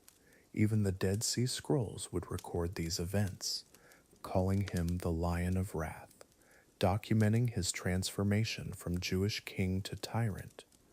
The earth itself became witness, keeping testimony of that terrible day when crucifixion became performance art. The psychological impact rippled outward like stones thrown in still water. Survivors carried trauma in their bones, passed down stories that shaped how future generations understood power, fear, the fragility of safety. Communities that had once trusted in royal protection now saw their own king as the greatest threat. The social contract between ruler and ruled had been shattered, replaced with naked terror, dressed as evening entertainment. The very nature of authority had been redefined. As night finally fell over Jerusalem, the crosses stood silhouetted against starlight, empty now, but forever changed. They had been transformed from instruments of death into monuments to cruelty, symbols of how far human evil could extend when power met madness. The city slept, if sleep was even possible, knowing their king had crossed a line from which there was no return. Tomorrow would dawn on a different world, one where theater and torture had become indistinguishable. Chapter 10. Death of a Tyrant. The palace grows quiet now. Alexander Jannaeus lies dying, his breath shallow and labored in the lamplight. 27 years of blood, 27 years of terror, finally drawing to a close. The servants whisper in darkened corridors, afraid even now to speak too loudly. Outside, Jerusalem holds its breath. They know what's coming, but dare not hope too openly. Death comes for everyone, even tyrants, even kings who forgot they were human. His wife Alexandra sits nearby, watching the man who became a monster. She remembers when he was different, when power hadn't yet twisted his soul into something unrecognizable. Now, as his chest rises and falls, she feels a strange mixture of grief and relief. The throne room, where he once feasted while men died on crosses, now echoes with only the sound of struggling breath. Even the palace stones seem to exhale, waiting. Word spreads through the city like wildfire, though no one dares celebrate openly. Children peek from doorways. Mothers clutch their little ones closer. They've learned to fear hope, learned that showing joy can bring swift punishment. But in their hearts, something stirs. The man who turned their sacred festivals into bloodbaths, who made their temple a slaughterhouse, lies powerless now. Death, the great equalizer, comes for the Lion of Wrath at last. In caves near Qumran, scribes pause in their writing. They've documented his atrocities, recorded every horror for future generations to remember. Now they must write his ending, But how do you capture the death of such darkness? Their scrolls speak of relief, but also of the deep scars left behind. Some wounds, they know, will take generations to heal. Some trauma echoes long after the tyrant falls silent forever. The palace physicians work frantically, but even they seem conflicted. Do you save the life of a man who destroyed so many others? Their oath demands they try, but their hearts whisper different prayers. Jannaeus moans, delirious now, calling out names of enemies long dead. Perhaps in his final moments, the ghosts of those 800 crucified men visit him. Perhaps justice, delayed, finally arrives in dreams and fever. Alexandra feels the weight of what comes next. She'll inherit a kingdom, but also its wounds. The people will look to her, hoping she can heal what her husband shattered. Can trust be rebuilt? Can the temple be cleansed of its bloody memories? She watches his labored breathing, knowing that with each exhale, the possibility of redemption grows stronger. But the path ahead stretches long and uncertain through darkness. In the streets below, vendors close their stalls early, not from royal decree, but from an unspoken understanding that this night is different. Fathers tell their children stories, but tonight the tales are gentler. No monsters, no violence, just simple bedtime stories about better days coming. Hope, fragile as candlelight, begins to flicker in windows throughout Jerusalem. Even in darkness, light finds its way. The royal guards stand at attention, but their postures seem less rigid tonight. Some remember the early days when they served with pride instead of fear. Others joined during the terror, knowing only the tyrant's way. Now, uncertainty fills the air like incense. And what happens to men trained only in cruelty when mercy might return? What happens to a kingdom when its darkest chapter finally closes? Jannaeus opens his eyes one last time, seeing shadows dancing on the walls. Are they memories or visions of what awaits beyond? His lips move, but no words come. Perhaps in these final moments, he remembers who he was before power consumed him. Perhaps he sees the faces of those he destroyed. Death, they say, brings clarity, but some truths arrive too late for redemption. The oil in the lamps burns lower, casting longer shadows across the chamber. Alexandra holds vigil, not from love, but from duty. She'll need to announce his death to a people who've forgotten how to hope. How do you tell a nation that their nightmare is ending? How do you promise peace when violence has been the only language for so long? Her hands tremble, but not from grief. Outside the palace, priests gather in small groups. They've survived by staying quiet, by bending like reeds in the storm of his rage. Now they whisper prayers of thanksgiving, mixed with prayers for forgiveness. They couldn't save their people, couldn't stop the massacres. Survival sometimes comes with its own burdens. They'll need to rebuild, not just buildings, but faith itself. The work of healing begins with acknowledging the wounds. In distant villages, mothers rock their children to sleep, unaware that history shifts tonight. But somehow, they sense it. The air feels different, lighter. Children who've known only whispered conversations might soon hear laughter again. Fields that produced crops for a tyrant's table might feed families instead. Small changes, but profound ones. Freedom often begins in the smallest corners before spreading like dawn across the land. Jannaeus's breathing becomes shallower, each breath a struggle against the inevitable. No armies can save him now. No cruelty can postpone this final defeat. Death, democracy's ultimate expression, comes for peasant and king alike. The man who made himself judge, jury, and executioner now faces his own final judgment, not from human courts, but from the silence that follows every last breath.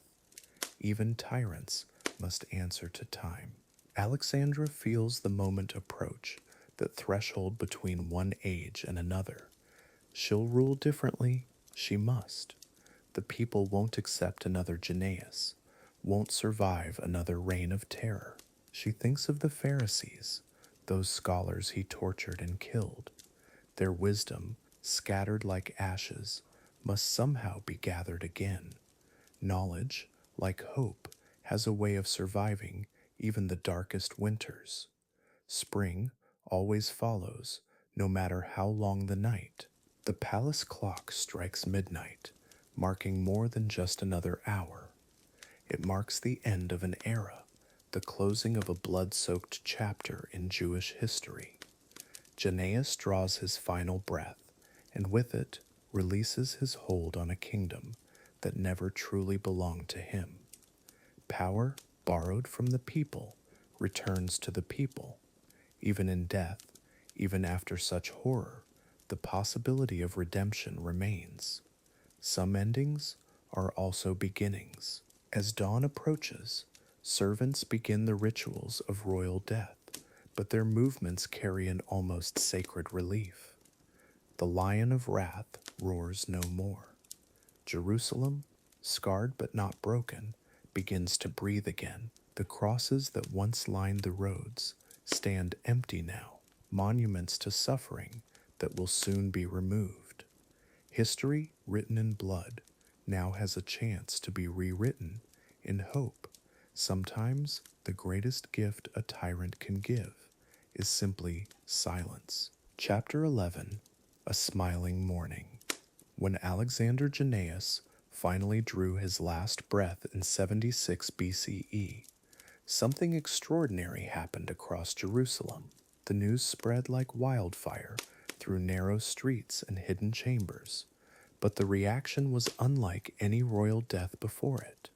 There was no wailing, no traditional mourning, no rending of garments.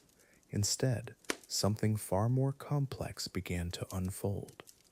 A curious mixture of relief and jubilation that would puzzle historians for centuries to come. The faces that emerged from doorways that morning carried a strange expression. It wasn't pure joy, it was something deeper, something more complicated. These were the survivors, the ones who had lived through 6 years of civil war, who had witnessed crucifixions as dinner entertainment, who had buried children and spouses in unmarked graves. Their smiles were tentative, fragile, like flowers blooming through cracks in stone, joy mixed with exhaustion, relief tempered by disbelief. Throughout history, the death of tyrants has always created this peculiar emotional landscape. In ancient Rome, in medieval kingdoms, in empires across the world, there's a documented pattern. People don't simply celebrate, they mourn. Not for the tyrant, but for what they've lost of themselves, for the years stolen, for the innocence destroyed, for the normal life that can never be fully recovered. It's a smiling mourning, joy wrapped in sorrow. The survivors of Jannaeus's reign emerged like prisoners stepping into sunlight after years in darkness. They blinked, they hesitated, they couldn't quite believe it was real. Some still whispered, afraid that speaking too loudly might somehow resurrect the monster. Others laughed with voices cracked from crying, or cried with faces too tired to hold back tears. Freedom felt foreign, like a language they'd forgotten how to speak. Dawn broke over Jerusalem that morning with a different quality of light. The same sun, the same golden rays touching the temple walls, but something had shifted. The air felt lighter somehow, as if a great weight had been lifted from the very atmosphere. People stood on rooftops, in courtyards, along the city walls, watching the sunrise with eyes that hadn't dared to hope for this moment. The light seemed to wash away shadows that had lingered too long. Those exhausted faces, oh, those faces tell the real story. Carved by suffering, aged beyond their years, marked by memories that would never fully fade.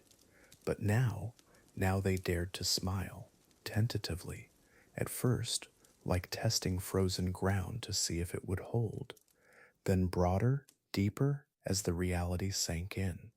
He was gone. The nightmare was over. These weren't the smiles of happiness, they were the smiles of survivors, complex and beautiful and heartbreaking. Collective trauma creates its own strange rituals of healing. In the markets, in the synagogues, in private homes, people began sharing their stories. Whispered at first, then louder, then freely. They spoke of friends who disappeared, of families torn apart, of faith tested beyond endurance. Each story shared was like a weight lifted, each tear shed was like rain after drought. The community was knitting itself back together, one conversation at a time. The rabbis faced an unusual dilemma. How does one properly mourn a king whose death brings relief? How does tradition handle the passing of someone whose life brought only suffering? The ancient mourning rituals felt wrong, inappropriate, almost insulting to the memory of his victims. Instead, a new kind of observance began to emerge. Part memorial, part celebration, part collective exhale. A ritual of acknowledgement rather than grief, of recognition rather than sorrow.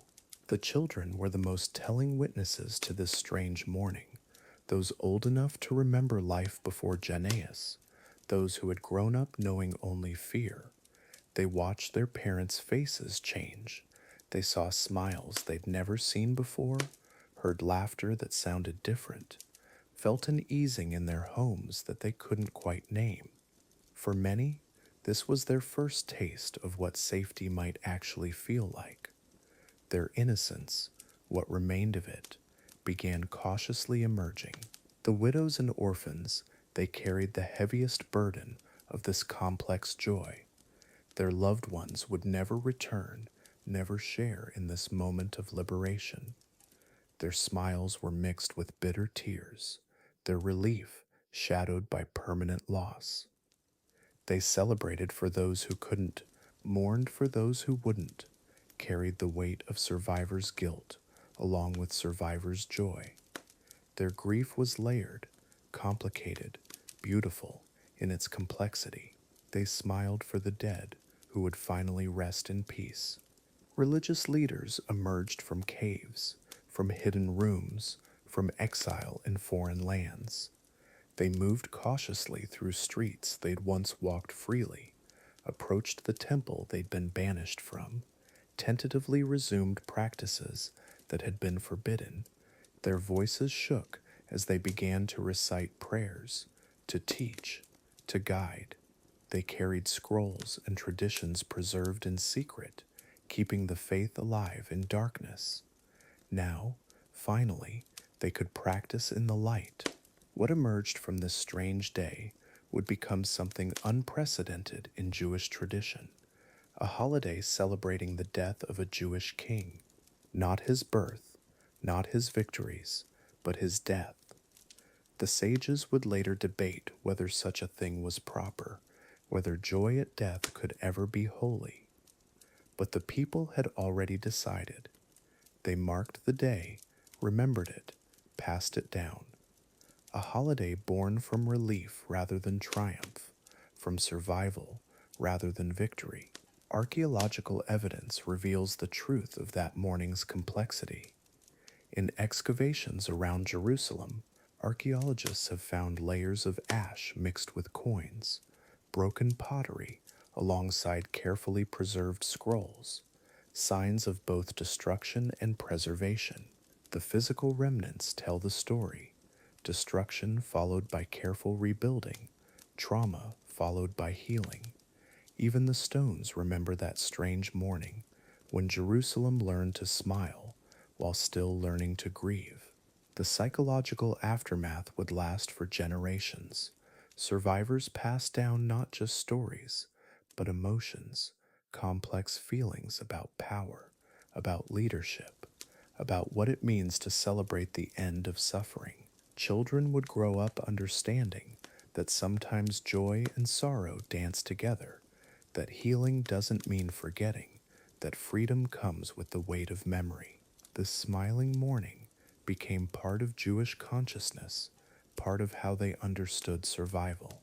This day shaped Jewish memory in profound ways. It taught that tyrants are mortal, that suffering has seasons, that dawn always follows the darkest night. It became a lesson passed from parent to child, a reminder that evil empires fall, that persecutors become footnotes, while their victims become teachers. The memory wasn't just preserved in books, it was carved into hearts, written in the genetic memory of a people who learned to hope despite everything. As that first day of freedom wore on, as the sun set on a Jerusalem without Alexander Jannaeus, the smiling morning continued. People gathered in small groups, sharing meals, sharing silence, sharing the strange sensation of breathing freely. They mourned the years lost, celebrated the years ahead, held space for both emotions without contradiction. In that complexity, in that beautiful, terrible, hopeful confusion, they found something precious. They found the beginning of healing. Chapter 12, Rebirth Amid Ashes. The tyrant king is finally dead, and Jerusalem awakens to an eerie silence. Where once screams echoed through bloodied streets, now only the whisper of wind carries through empty courtyards. The crosses that lined the hills have been taken down, their shadows no longer darkening the holy city. Yet beneath this quiet, something stirs, something that refuses to die. In the aftermath of such unimaginable horror, the survivors emerge like ghosts from hidden places, cellars, caves, forgotten corners, where families huddled together through 6 years of terror. Their faces are gaunt, their eyes haunted by memories that will never fade. But they are alive. Against all odds, they have endured, and in their survival lies the first seed of hope. The temple courtyard, once stained crimson with innocent blood, now receives gentle hands with brooms and sacred water. Old women work silently, sweeping away the debris of devastation. Each stone they clean, each stain they wash, becomes an act of reclamation. They move slowly, reverently, as if tending to wounds that run deeper than flesh. From the Mount of Olives, small groups of people begin their careful descent back into the city.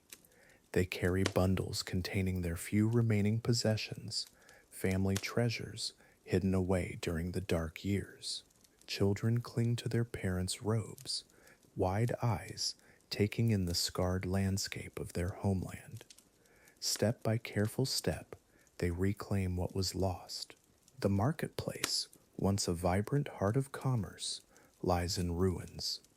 Broken pottery crunches underfoot, abandoned stalls lean at impossible angles. But watch closely, and you'll see the first merchant setting up a simple wooden table. He has only a few loaves of bread, some olive oil, but his presence signals something profound.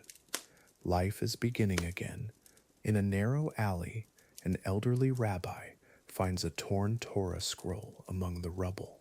His hands tremble as he lifts the sacred parchment, tears mixing with dust on his weathered cheeks. The words are smudged, some sections lost forever, but enough remains to kindle the flame of learning once more. Knowledge, like the human spirit, proves remarkably resilient. Young mothers venture out with their children for the first time in years. They move cautiously, constantly looking over their shoulders. but they move nonetheless. At a well that survived the destruction, they gather water and whispered news. Who lived, who died, who might return. These hushed conversations become the threads that will reweave their shattered community.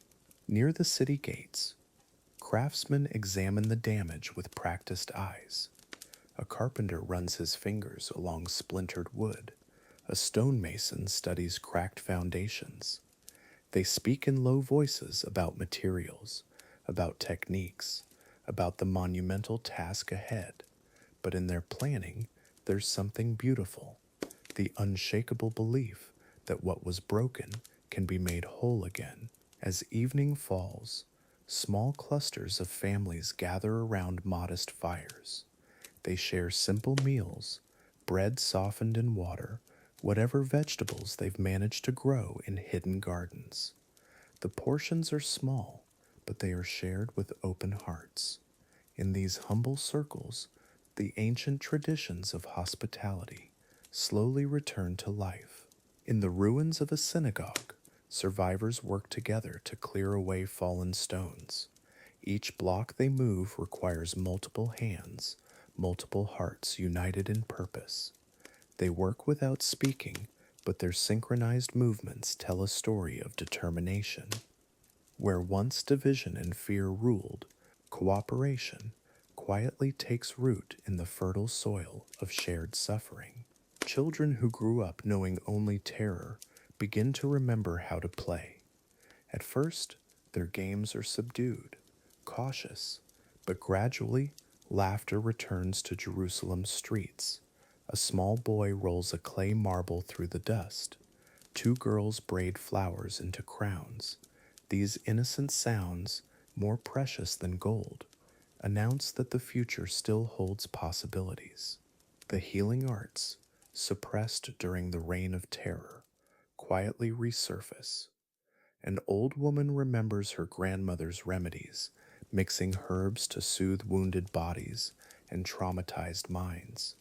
Her gentle touch, her whispered prayers, become medicine for souls that have seen too much darkness. In her small home, hope takes the form of healing hands. Scholars emerge from their hiding places, carrying precious manuscripts they've protected through the dark years. In candlelit chambers, they begin the patient work of copying, preserving, transmitting the wisdom that Jannaeus sought to destroy. Each word they inscribe is an act of defiance against tyranny, a victory for the human spirit over brutality. New leaders step forward, not seeking power or glory, but simply willing to serve their broken people. They are humble figures, scarred by their own losses, but steady in their commitment to justice and peace. In quiet meetings, they begin planning not just reconstruction, but transformation. They have learned hard lessons about the cost of unchecked authority. As days pass, the rhythm of normal life slowly returns. Bakers rise before dawn, potters shape clay on their wheels, teachers gather small groups of eager students. Each ordinary action becomes extraordinary, a testament to the indomitable nature of hope. The people of Jerusalem are writing a new chapter, one of resilience and renewal. The sun sets on a city transformed not by grand gestures, but by countless small acts of courage and kindness.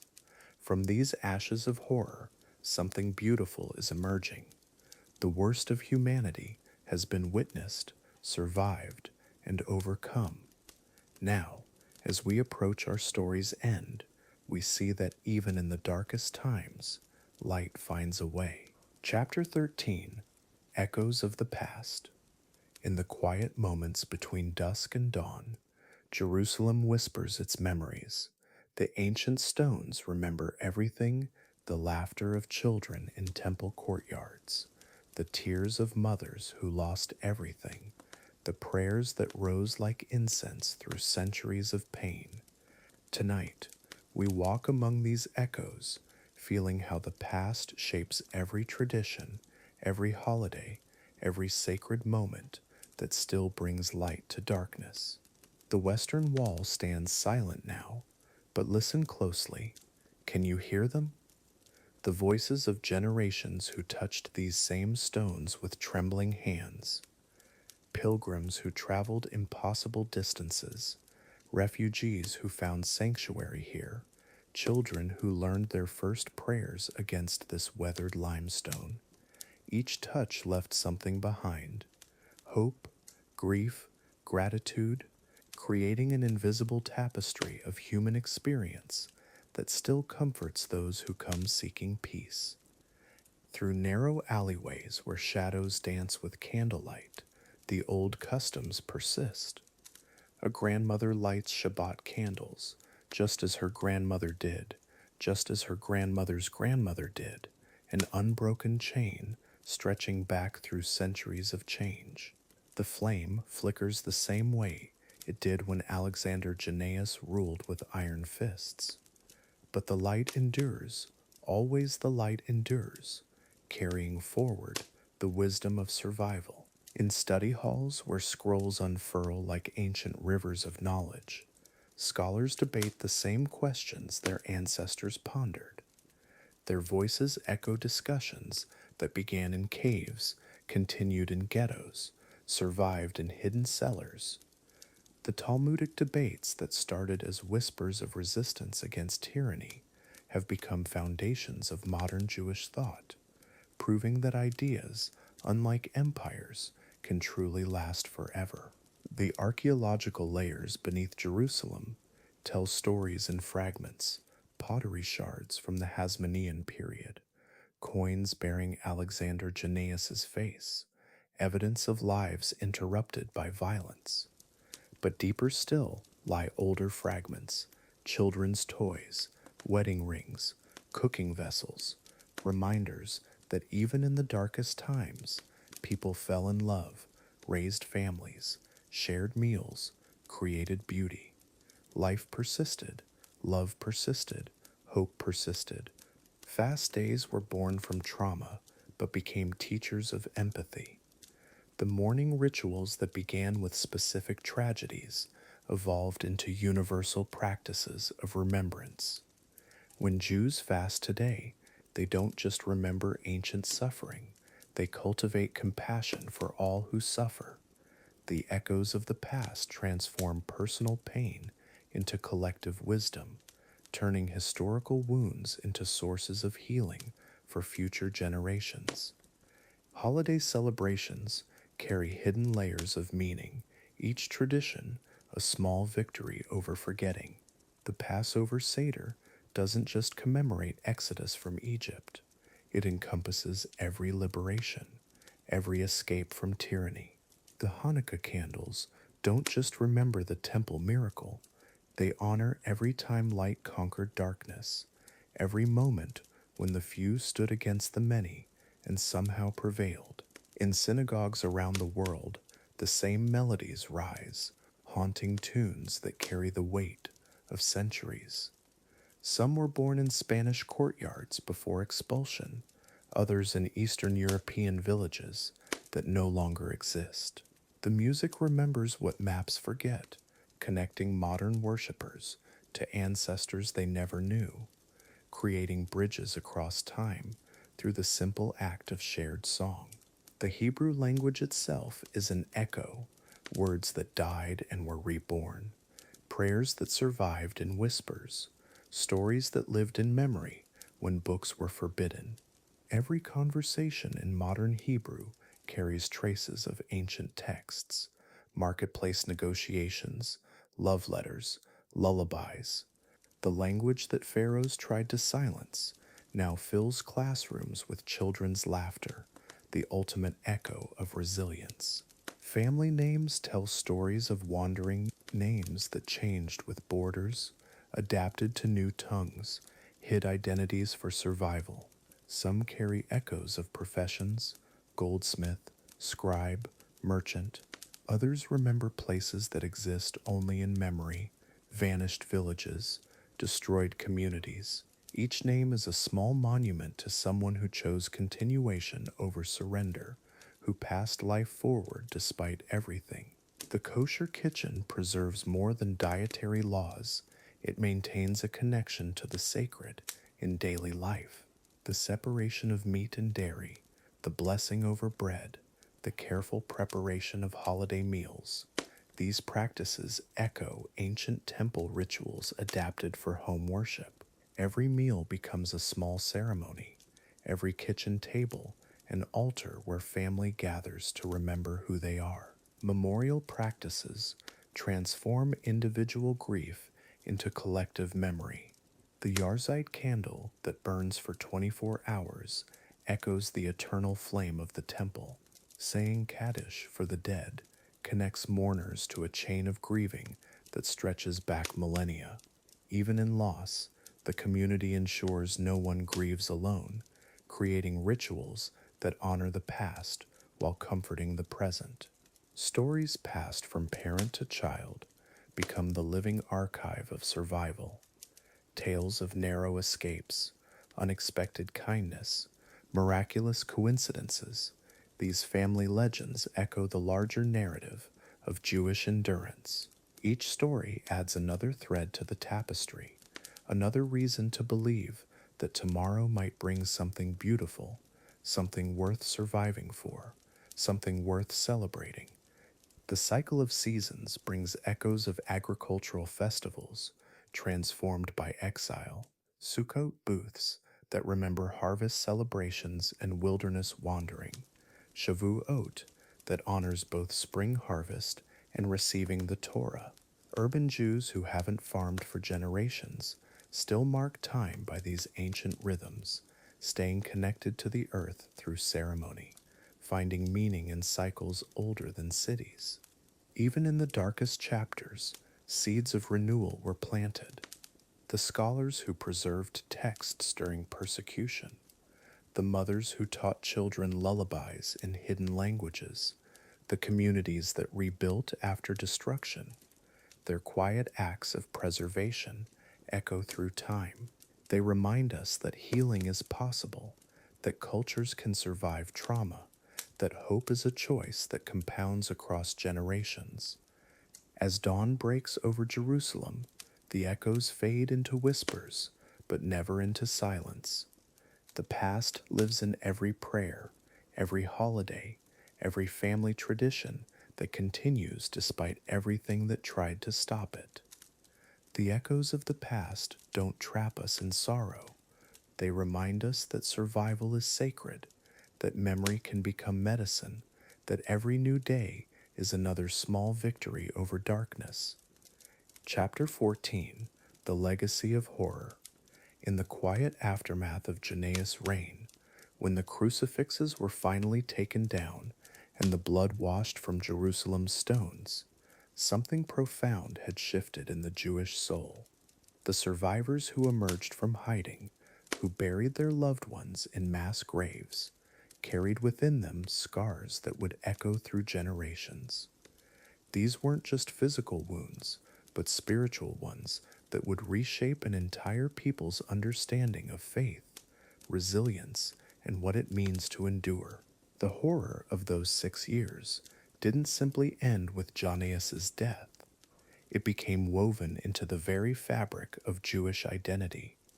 Mothers who had watched their husbands crucified, children who had witnessed unspeakable cruelty, scribes who had documented atrocity after atrocity. They all carried forward a new understanding. Survival was no longer just about living, it was about remembering, about bearing witness, about ensuring that such darkness could never again masquerade as righteousness, never again hide behind the name of God. In the caves of Qumran, where the Dead Sea Scrolls were penned, survivors wrote with trembling hands about the Lion of Wrath. Their words weren't just historical records, they were testimonies of trauma, chronicles of a people pushed to the very edge of extinction.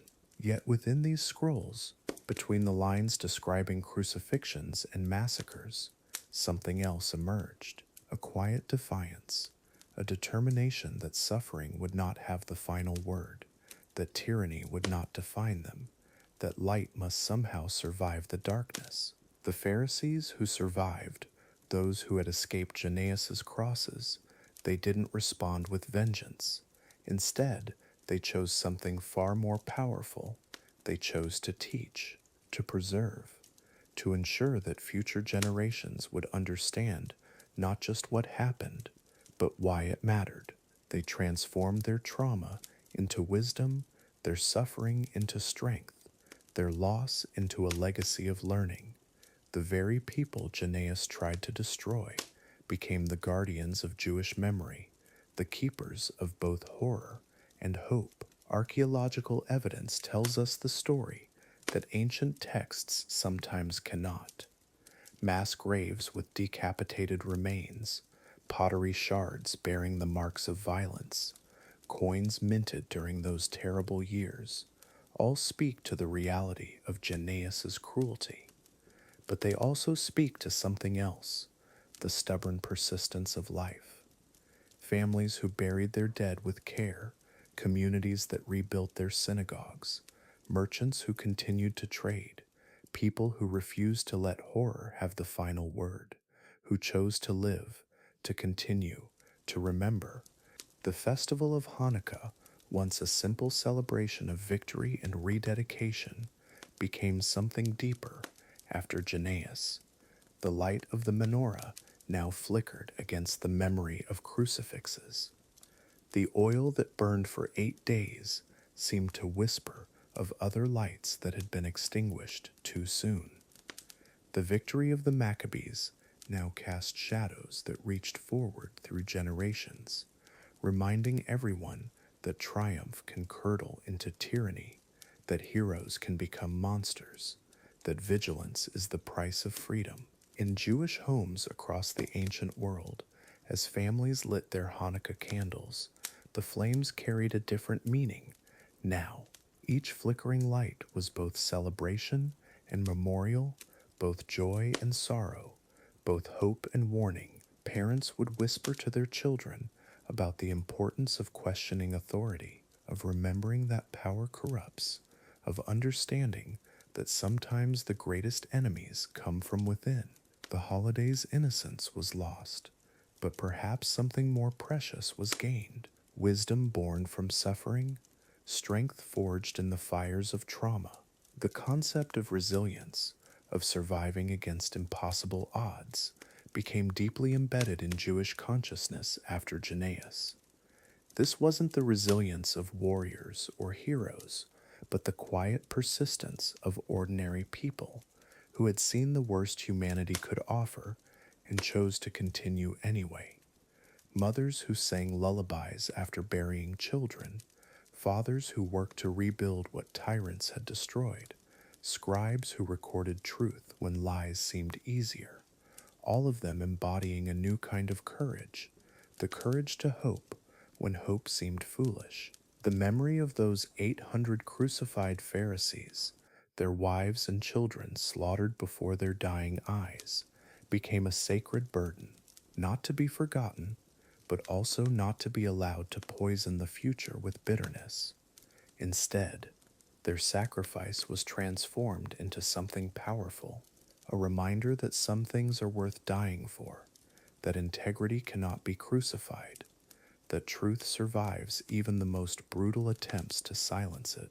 Their deaths became a foundation upon which future generations could build something better, something worthy of their sacrifice. In the years following Jannaeus's death, a curious thing happened. His death day, the 27th of Kislev, gradually became observed as a minor holiday, a day of relief, of thanksgiving that tyranny had ended. It wasn't celebrated with great fanfare, but with quiet gratitude, with whispered prayers of thanks, with the kind of subdued joy that comes after surviving a nightmare. The holiday served as both ending and beginning, marking not just the death of a tyrant, but the rebirth of hope, the possibility of healing, the transformation of trauma into tradition, of suffering into strength. Didn't happen overnight. It took generations of careful tending, of parents explaining to children why certain stories must be told, why certain memories must be preserved, why certain lessons must never be forgotten. The horror of Jannaeus became part of Jewish DNA, not as a wound that never healed, but as a scar that reminded, that warned, that whispered across the centuries, remember, remember, remember, so this darkness never returns. As we consider Hanukkah today, in our warm homes with our electric menorahs, it's worth pausing to remember what those ancient flames once illuminated. They lit not just temple oil, but the faces of survivors, the hands of those who rebuilt, the eyes of children learning to trust again. The light we celebrate carries within it the memory of darkness overcome, of cruelty survived, of hope maintained against impossible odds. Each candle is both commemoration and promise, both memory and prayer.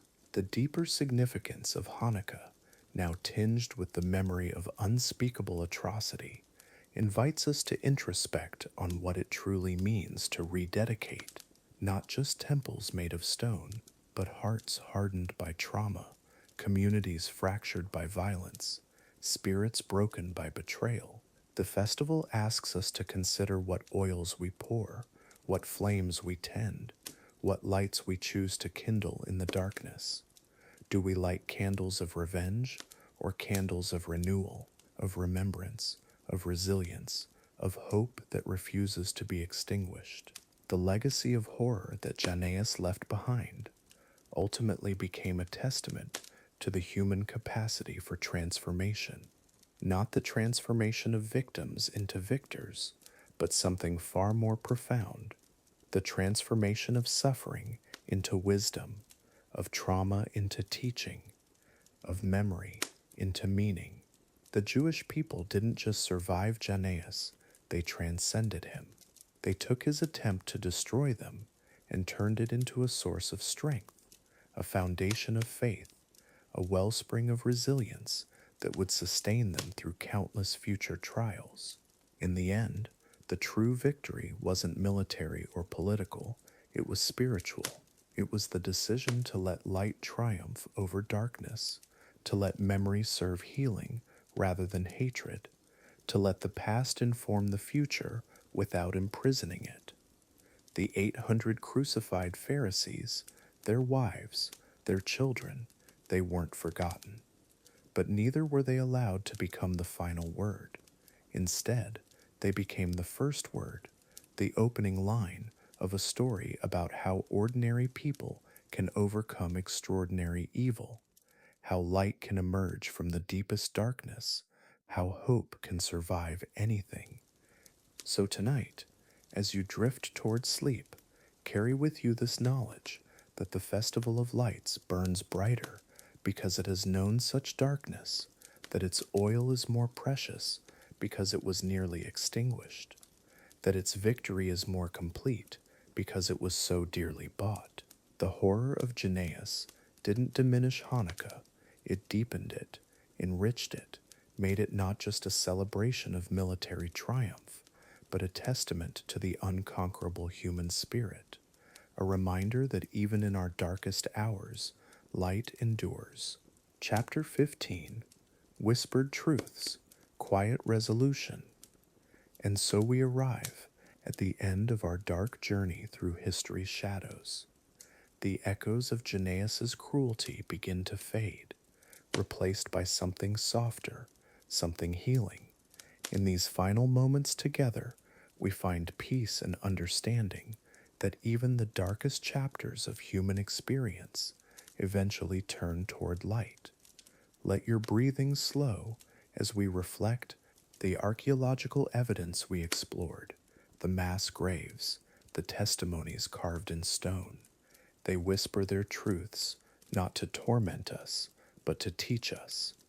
Each fragment of pottery, each ancient scroll, carries within it the resilience of those who survived. Their voices reach across centuries, not in anger, but in quiet testament to the enduring strength of the human spirit. In the caves where survivors once hid, writing their accounts by flickering lamplight, we sense something profound. Their determination to record truth, to ensure remembrance, transforms horror into wisdom. These ancient chroniclers understood that darkness acknowledged becomes darkness transcended. Their whispered testimonies, preserved in time, gift us with perspective and the promise of dawn after night. The Dead Sea Scrolls that name Jannaeus the Lion of Wrath, they serve a purpose beyond condemnation. In their careful documentation of tyranny, we find the seeds of justice. The scribes who penned those words in secret sanctuaries understood that truth spoken, even in whispers, carries more power than the loudest proclamations of false kings. Their courage echoes still. Consider how the festival celebrating Jannaeus' death emerged, not from hatred, but from relief. When news of his passing spread through Jerusalem, it wasn't celebration of violence, but recognition that darkness had lifted. The holiday that followed spoke to humanity's deepest longing for justice, for peace, for the simple mercy of a tyrant's reign, finally ending, naturally, quietly. The feast halls where Jannaeus once reveled, watching crucifixions like theater, they too fell silent eventually. Stone by stone, those palaces crumbled, returned to dust. But the survivors' children grew, learned new songs, planted gardens where blood had been spilled. Time, patient and persistent, transformed sites of horror into places where ordinary life, beautiful and mundane, could flourish once again. The wine goblets that caught firelight during those terrible banquets, they became archaeological curiosities, empty vessels stripped of their dark purpose. In museum cases now, they speak only of craftsmanship, of ancient techniques, of human creativity. Even objects tainted by evil, when touched by time's healing hand, can teach us about beauty, about the artisan's skill, divorced from the tyrant's cruelty. The crosses that once lined Jerusalem's hills, casting shadows of terror, they rotted and fell, became kindling for cooking fires, warmth for families huddled against winter cold. Nature reclaimed those sites. Wild flowers pushed through soil that had known suffering. Birds nested where instruments of torture once stood. The earth itself, in its patient wisdom, transforms all things toward life.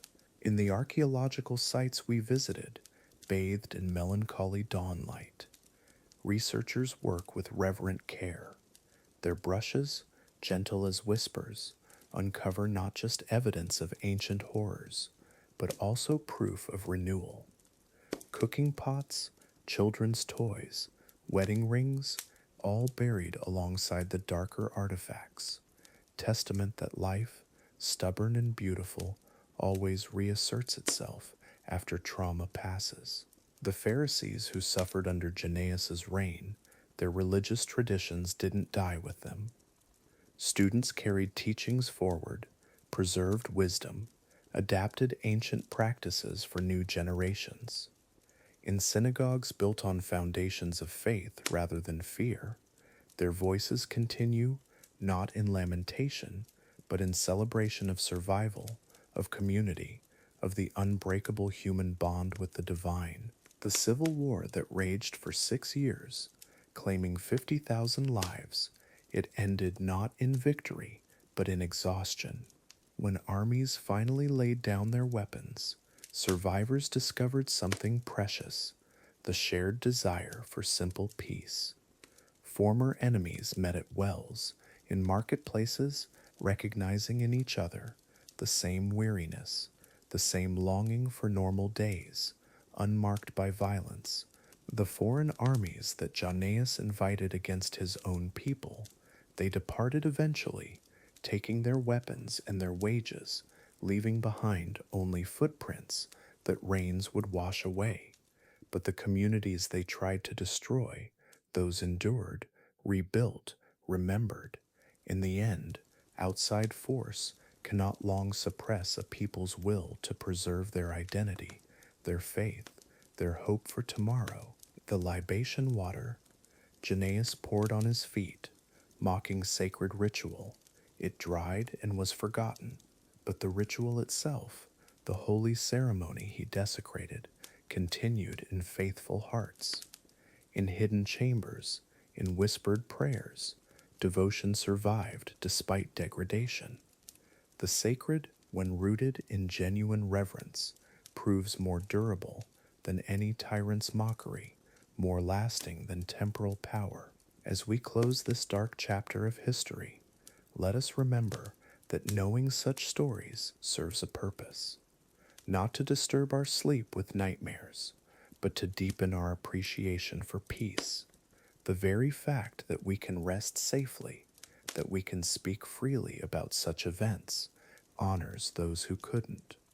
Their suffering, acknowledged, becomes a foundation for gratitude, for vigilance, for compassion. The holiday celebrating Jannaeus' death reminds us that even the darkest reigns end. Tyrants, no matter how terrible, are temporary, but justice, mercy, the human capacity for healing, these prove eternal. As you drift toward sleep, let this truth comfort you, that morning always follows night, that hope outlasts despair, that love, patient and persistent, ultimately prevails over fear.